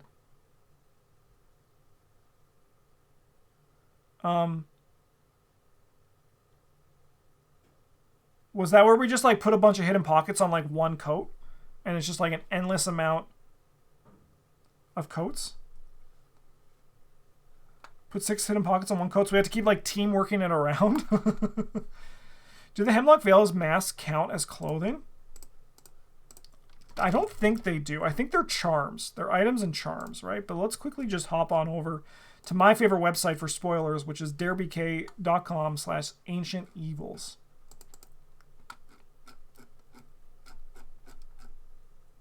They are charms and masks, so no, they are not clothing. Item, charm, mask. So yeah, I'm going to give it a 3, so I'm staying the same. Chats is looking pretty similar to what they were last year.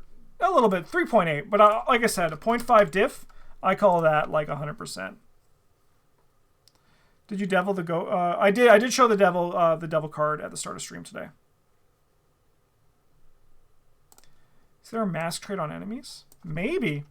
There should be. I do wish they did another Nyarlathotep one where they actually had masks be a thing. Idol of Xanatos.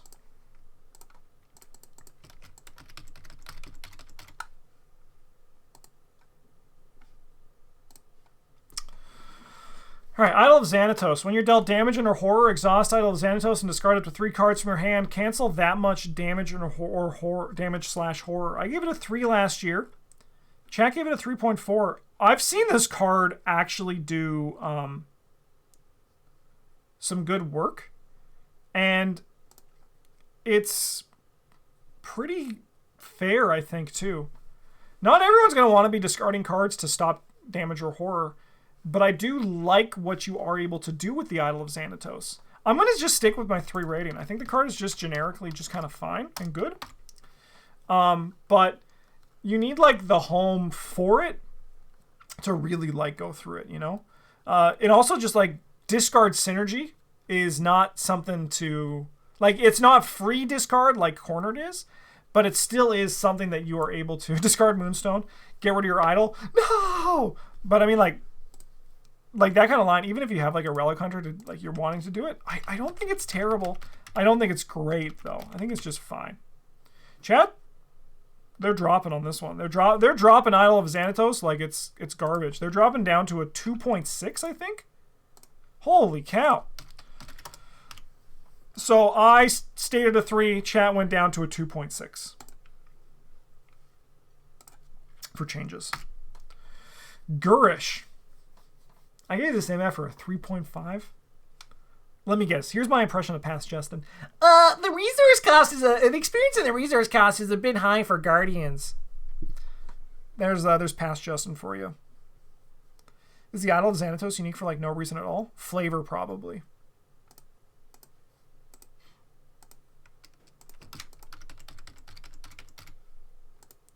All right.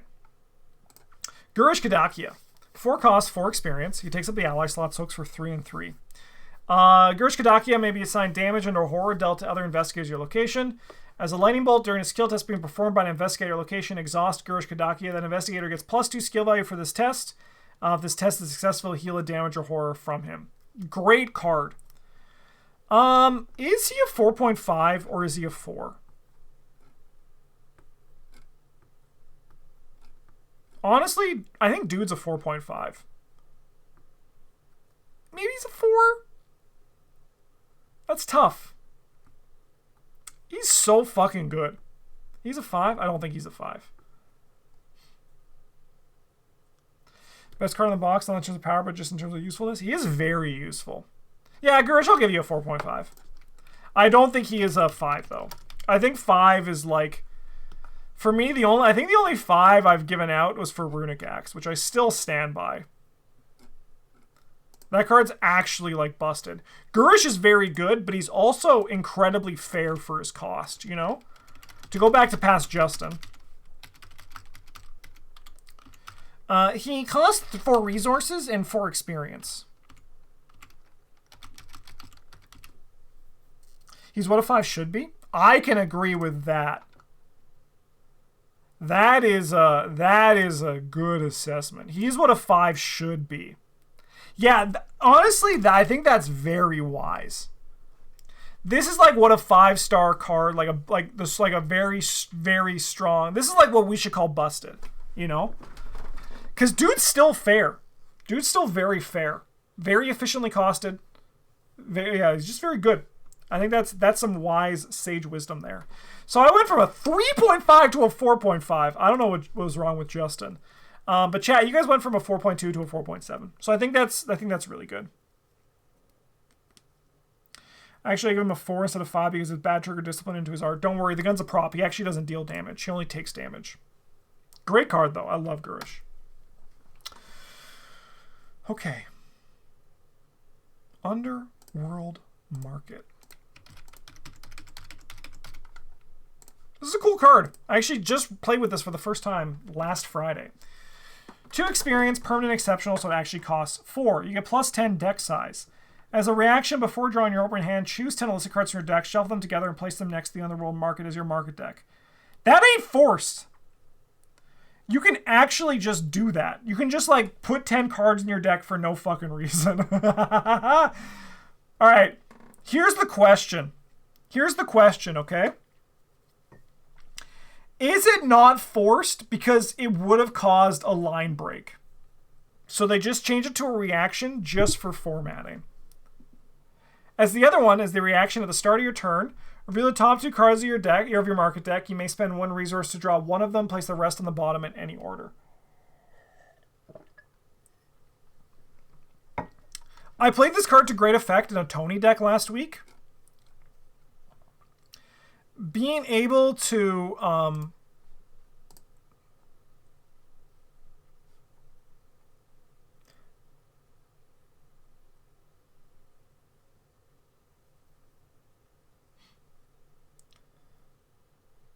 think reaction is fine. It's not forced. I can see that it's not forced because you could have less than 10 because you're like adding into it. I can see that. I do think it's kind of stupid. I think it's kind of stupid that it isn't, but I can respect that logic. I played this in a Tony deck last week, and it was really good. I got my guns, and I put more ammo on my guns. I think like if you have stuff that you want to grab, if you're looking for specific Elicit stuff, it's worth the time. I still think, though, overall, I'm just going to give it a 3.5. I think I'm actually happy with the rating I gave it last year. I think the card is really nice, but I don't think it's particularly like fantastic or busted. Chat, you give it a 4.3 from a 4.5. I respect it. Okay, we have another customizable card. Just when you thought we were done, we got another one. Friends in Low Places. 0 cost, customizable. When you purchase Friends in Low Places, choose and record a trait on its upgrade sheet. Look at the top 6 cards of your deck. For each looked at card with the chosen traits, you may spend a resource to add that card to your hand and shuffle the remaining cards into your deck. Helpful. When you play Friends in Low Places, you may choose another investigate location to resolve its effects. Versatile. Choose another trait. When you play Friends in Low Places, you may choose one of the looked at cards with both the chosen traits to add to your hand without spending one resource. Bolstering. Each card added to your hand by Friends in Low Places gains a wild icon until the end of the phase. Clever. Instead of shuffling the remaining cards into your deck, you may place each of them on the top of the deck in any order. Prompt. It gains fast and play during any lightning bolt window. Experienced. Increase the number of cards looked at by 3.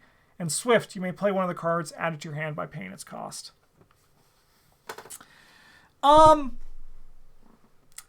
So I think the reality for me with this card is that I think it plays worse than it reads.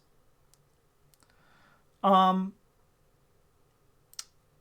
need it to have prompt. If it doesn't have prompt, I don't really like playing it. I also, in my playing of it, Clever has actually turned out to be a trap, which sounds crazy, right? But, so here's what happens with Clever when I've played it.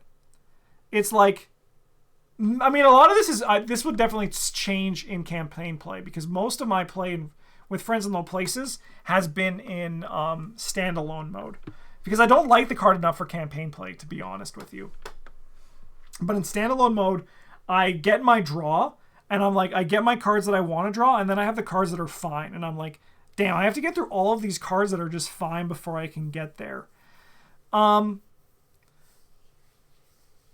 think the reality is, though, in my opinion, this card is just outclassed by Lucky Cigarette Case 3. And that's just the truth, I think. For my mind, anyway. I just have no reason to play this card when Lucky Cigarette Case 3 exists. Nice chat. You guys gave it a 3.9 this year, so you're very close. I'm going to drop it down to a 3. I still think the card is very good. I think the card's really nice, but it's not a 3.5 for me anymore. But I do think that the card it has its uses, so like it's not like terrible, but it's just a little bit too not enough for me. Just a little bit too not enough. Ooh, At a Crossroads. Probably easily the best dilemma, right?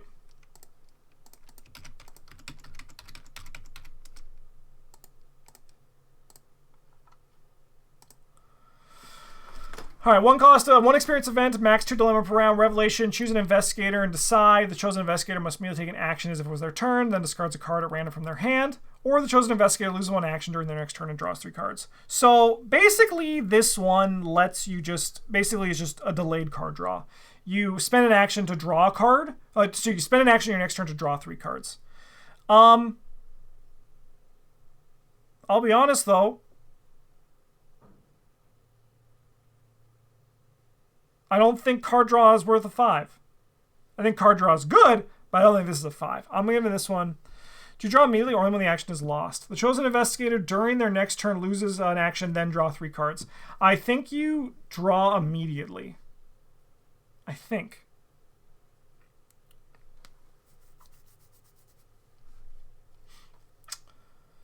I mean, the card's really good. I'm gonna give it a 4. I'm giving this MFer right here a 4. I'm happy with my rating last year. I think the card's very good. And card draw is very powerful. But I'm not going to be out here rating that a 5. Yeah, you got a 4.6. Very nice upgrade. Survivor doesn't have a huge amount of card draw. Here's my other point. I don't think Survivor needs a lot of card draw. Survivor's card draw is their discard pile. Card's good. But I think Survivor, like if you're also like mono Survivor, yeah, I could see this. But also your card draw is your discard pile. And you also have splash cards, and like I will play Deep Knowledge over this because I have control over it. Cool card though, great card. I mean, I gave it a 4. That's a good score. Exploit Weakness. All right, so I remember this card. So Exploit Weakness, I gave it a 2.5, but I also said in the video that I'm giving this a 2.5 because there's nothing yet that shows us how we can consistently reduce enemy values. Because Flashlight 3 wasn't spoiled by the time that this video came out for this one. So we have some new perspective in which we can look at this card. However, I don't think it changes too much. A 2-cost event, fast, play before revealing a chaos token during an attack or evasion attempt you're performing, and only if the difficulty of this test is currently 0. This test automatically succeeds. Instead of this test normal effect, discard the attacked or evaded enemy. There are a lot of enemies with evade value of 2 or less. I also do agree with you, Astute Dunsparce, or sorry, not Astute Dunsparce, that it has a nice scaling with enemies. With elite enemies, sorry, with elite enemies. I think I'm still going to give it a 2.5. I think I'm happy with my 2.5 rating. And with decks that obviously can take advantage of it, it goes higher. But generally, you're not going to be really looking at doing too much with it. I'm happy with that past Justin rating after talking about it further. But this card is going to crack wide open if we get an old keyring for attacking. Or evading even. An old keyring for evading in Survivor. That would be disgusting. So I gave it a 2.5 to 2.5. Chat gave it a 3.2 to a 2.4. You have Flashlight. You do have Flashlight. Flashlight ain't an old keyring though. Stealth 3 in Preston. Oh, now we're talking. I feel like you guys are, though, answering my... You're trying to answer something that doesn't exist. Because I don't want stealth. I want specifically a 1-cost item with 2 uses where you can lower an enemy's evade value by 2. And if you succeed, you just discard a use on it. That's what specifically what I'm talking about, chat. A level 0 version. It's like you guys are... You're what is it? The whole missing the forest for the trees or some shit like that?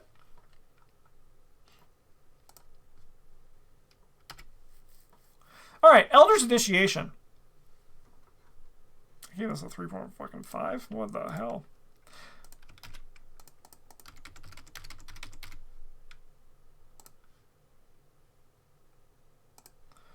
All right, Elder's Initiation. I gave this a 3.5. Okay, pass Justin. 1 cost, ritual. For each arcane slot you have, draw a card. Max 5. For each field arcane slot you have, choose and discard a card from your hand. I know why. I know why. Because I have this for some reason, I always forget that this card doesn't just draw 5.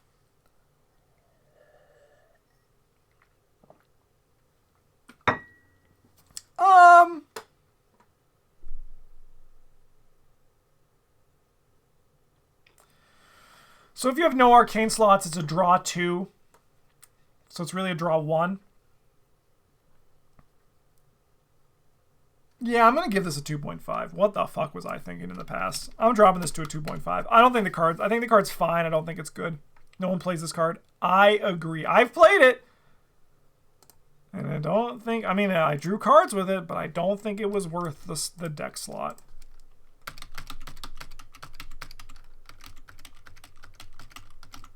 Chat's given it 2.4.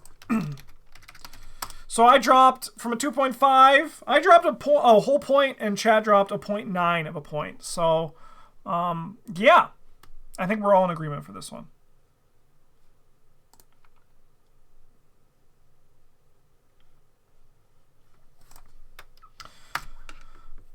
Oh, no. Poor making preparations. The only thing... You know a card's bad when the only time... Whenever it comes up, the only thing people say is, hey, do you remember the spoiler video? That's not a good use case for the card being good, is it?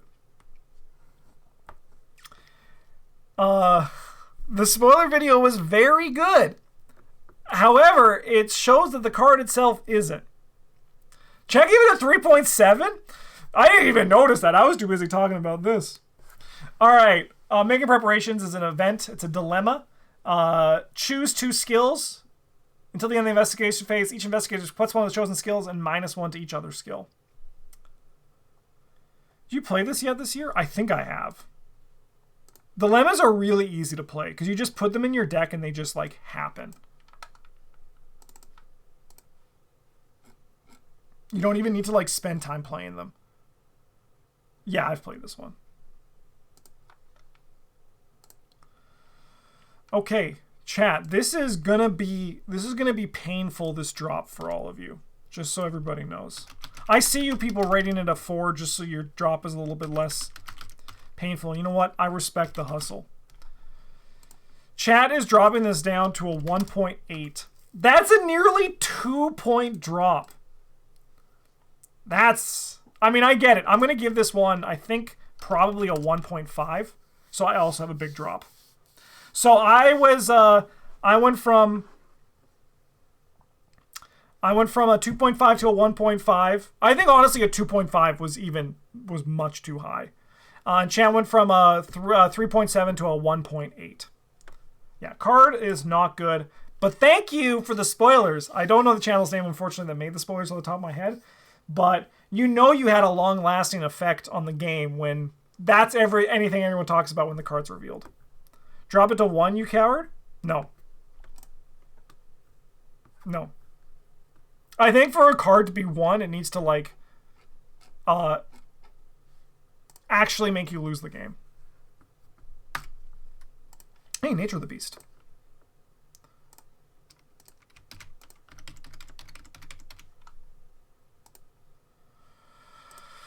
Okay, Nature of the Beast. It's a 1 experience dilemma event. Revelation, reveal the top 3 cards of the encounter deck. Choose and discard. Choose an investigator, draw one of the revealed cards, and discard the rest, and choose an investigator to discover any revealed location. So, like Heed the Dream and At a Crossroads, these are cards that I'm actually, like, into for dilemmas. Mostly because you also get to choose the best encounter card of the 3, which is kind of awesome.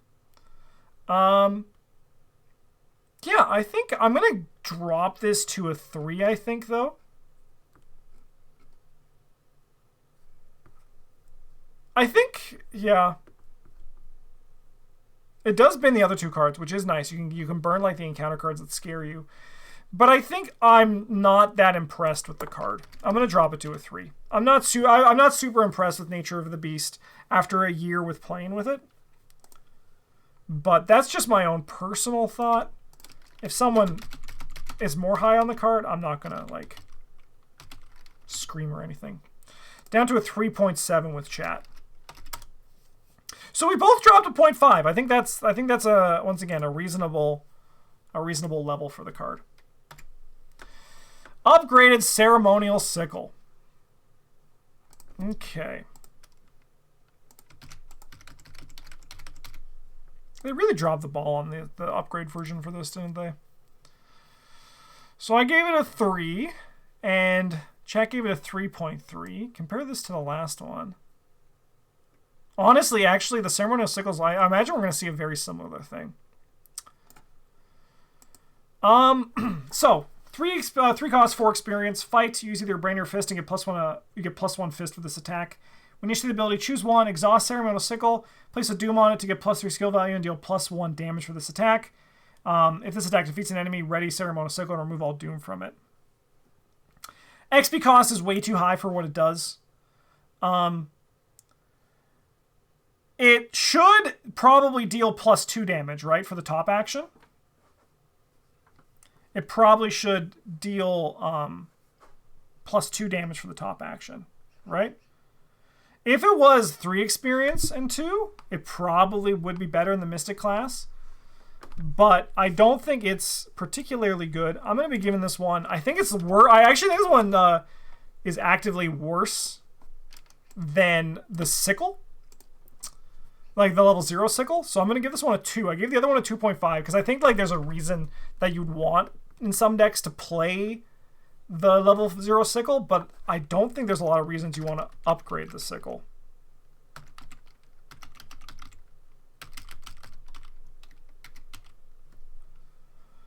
All right, and chat gave it a 2.2. So I dropped from a 3 to a 2 for a 1 point drop, and chat dropped from a 3.3 to a 2.2 for a 1.1 drop. So definitely not good. Definitely not a good card. I think this, if it did 3 damage, I think that would actually be pretty sick. Because do you know how easy it would be to kill 4 health enemies then? Whew! Like, that would actually be nice. Like, if it was a +3 damage, like, now we're talking. But the +1 is just not enough. And it is actually a nightmare that Marie Lambeau can't play this. I'd probably play Ceremonial Sickle 4 in Marie Lambeau if she could take it. In this case, it would probably be Ceremonial Sickle 3, but my point still stands. Research notes.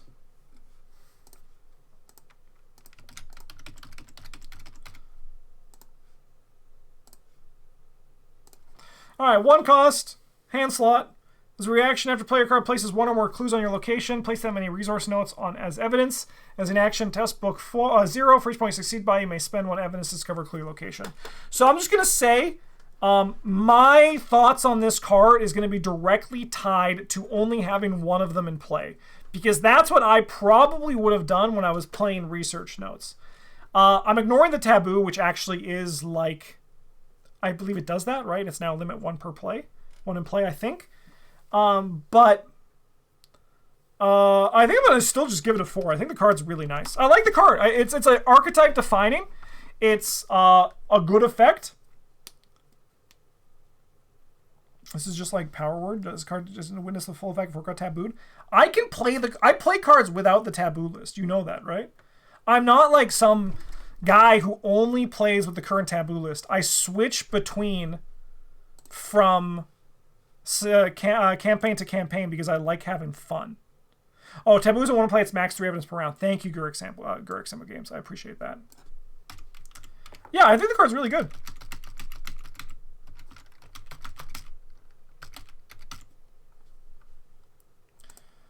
Okay, chat went from a 4.1 to a 4.3. So pretty similar ratings to last year. I went from a 4 to a 4, chat from a 4.1 to a 4.3.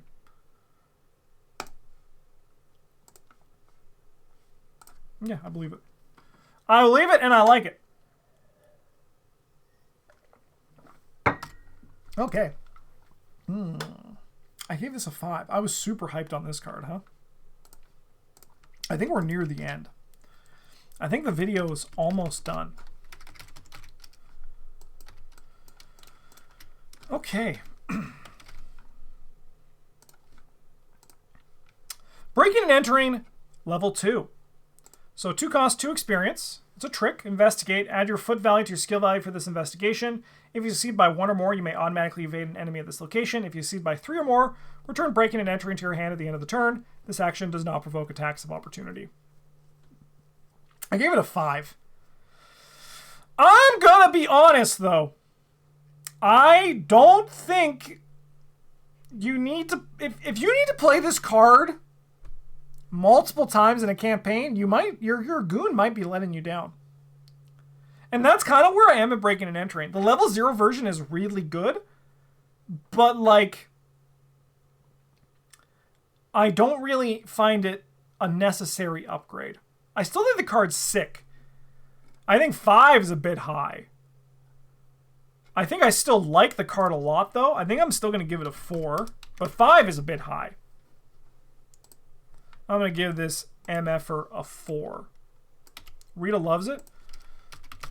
Rita loves a lot of things, and this is one of the things that she loves. That's a good fucking rating on chat side. Holy hell, 4.4. Okay, so I went from a 5 to a 4. I think I was bit by the hype for breaking and entering. I think if I was rating this card as I rated today, I don't think I would have given it a 5, but I was just here for the hype rating. But a 4.5 to a 4, and then a 4.6 from a to a 4.4. Yeah, great card though, but it is less needed than I thought because level 0 breaking and entering is still really damn good. Soul Sanctification.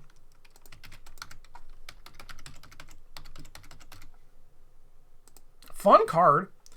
It's a permanent, 3 experience exceptional, so it costs 6. For every point of damage and or horror you heal in excess of Investigator's current damage or horror, place 1 resource on Soul Sanctification as an offering. This still counts as healing. And then you can spend an offering, you get +2 skill value for this test. To be honest, this card was fun to play with. I enjoyed playing with it. It requires a lot of work, but I don't think the card is... It provides an entirely new archetype of like rewarding healing. Finally, something to do with your excess healing on Power Word. Yeah, I like it. I'm going to give it a 3 though. I don't think it's like great, but I think it's a fun archetype to build around, and I think that it's also very fair and good. Would it have been that bad if it was like just 5 experience and wasn't exceptional? Yeah, I don't think it would have been that bad. I'm going to give it a 3. I'm happy with it. We love the card. I dropped my pen.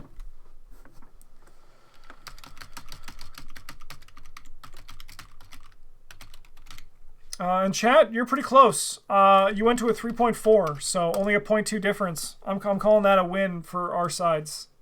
You love when that happens.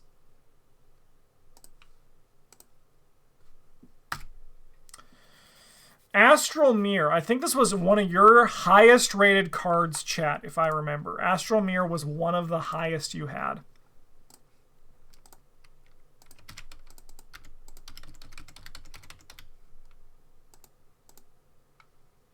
All right.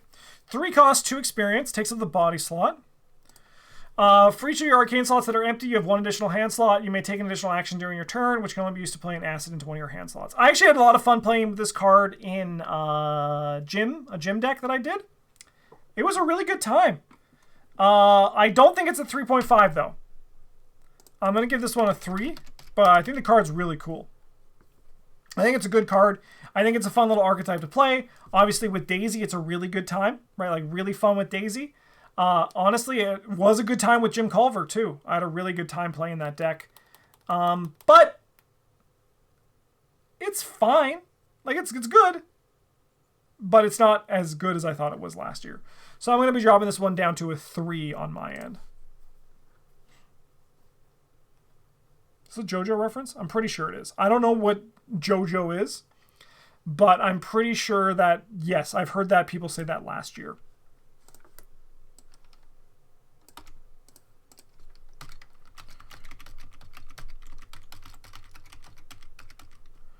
And chat gave it a 3.3. That's a big drop, chat, but I'm not going to hold it against you. The card was pretty hype last year. It was really cool.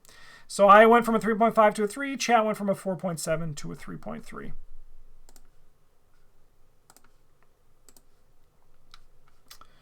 Okay.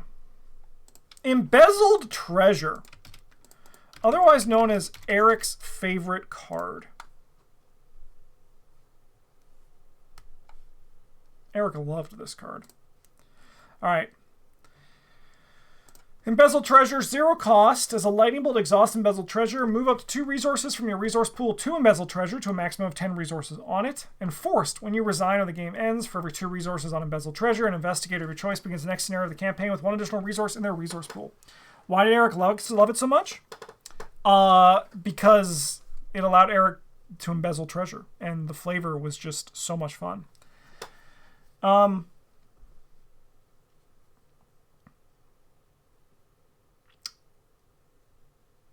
think the cards are really fun. I think the card's just like... I think the card's fun. I think the card's actually also... did they ever give you the starting money? I think they gave me the starting money every time. I think Eric gave me the starting money, I think, every time. There might be one scenario where they didn't, but I think they did. I'm going to give this a 3, though.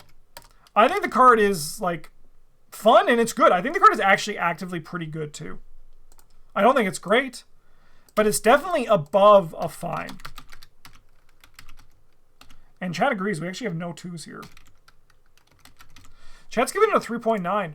Honestly, I support it. Good with fence. We don't talk about fence in this house. So I say it a 3. Chad went from a 3.3 to 3.9. I support it. You are all braver than I am. I didn't want to get bullied by chat by giving it a higher rating, but now I suppose I could have.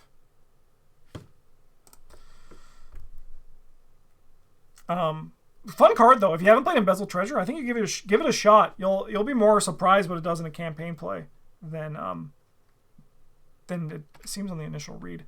I think this might be our last card. No, we have one more after this. Okay, we're almost done. We're almost done the video, but you might be thinking, but Justin, this isn't all the Scarlet Keys cards. Well, luckily, we're actually going to be doing this again next Friday. And if you're watching on YouTube, next Sunday. We're going to be seeing, these are actually all of the cards that we did this with in the videos, in the first 2 videos that were released last year. And I'll be honest, I can't wait to fucking do this for Hemlock Vale. This is my new favorite thing to do for expansions. All right, Surgical Hit, 2 cost, 3 experience. Uses 4 supplies. When one of your effects heals damage from an investigator, spend a supply. Either that effect heals 1 additional damage, or you draw 1 card and heal 1 horror. Double action, heal 3 damage from an investigator, ally at your location.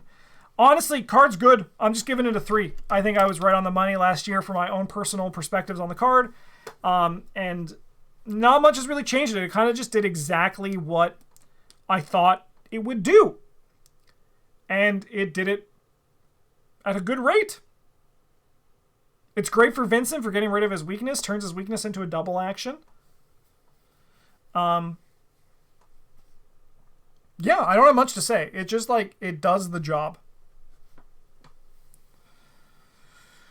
All right, I have some bad news about our last card for the video. We kind of need to end the video with a little bit of a whisper, because I actually have not played or seen the next card played.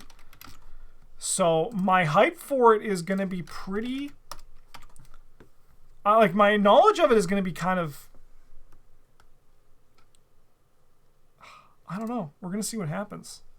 We're going to see what happens. Anyways, so I'm keeping this one as a 3. Chat, you dropped it to 3.5, which I think, as I said, I've been saying in this video, a 0.5 rating diff, I think is pretty legit.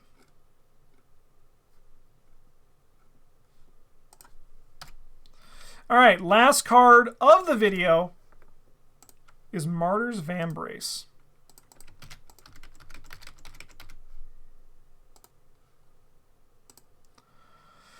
All right. 2 cost, 3 experience, takes up the accessory slot, soaks for 2 and 2. You get +1 skill by resolving revelation abilities on encounter cards. As a reaction, after another investigated location draws a non-peril encounter card. Before resolving that card's effect, exhaust Martyr's Vambrace. You're considered to have drawn that encounter card instead. So I haven't played this card, to be completely honest. This is a card from Scarlet Keys that I have not played. But I am playing it in an upcoming campaign that Bryn, Travis, and I are doing. It's part of my plan in my deck. It's going to be one of my first upgrades that I'm going to be doing in that deck, I think. 3 XP does feel like a bit much. This felt like a dud in the Carson deck I played. I definitely can see it being a dud in a Carson deck. I think this is more... So where I'm doing it is I'm doing it in like a Sister Mary deck, I think. That's the one I'm playing it in, a Sister Mary deck.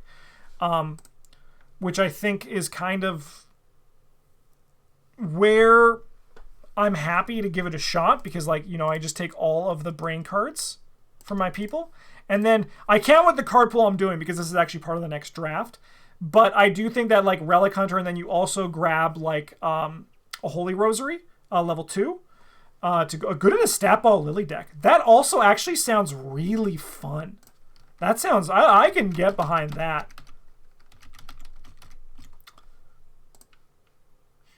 Chat, you guys killed this card.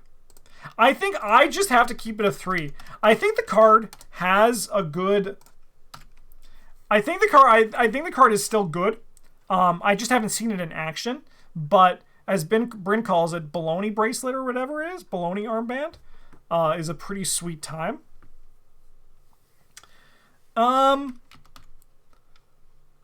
As for you, chat, you're going from a 4.3 to a 2.7. That's a 1.6 drop. That's pretty big. I have to take your word on it, though, because I haven't, like I said, I haven't played this card, so my knowledge for it is pretty not good. And it's unfortunate that it's come to this, but I think it's actually the only card in this entire box that I have not played or seen be played. So that's something. At least that's the only one. Yes! Well, Chad, did you have fun? Did you have fun doing that? Because I had a blast doing it. And I'm very excited to do part 2 for this next week. Because we actually have a lot of cards. So how it worked was this was like all of... this was all of the spoiled cards. And everything that we're going to be doing next week is the stuff that was not spoiled. So it was released when the box got released. It was like this, the pictures of the stuff. So we have all of that stuff coming our way next week. If you're watching this on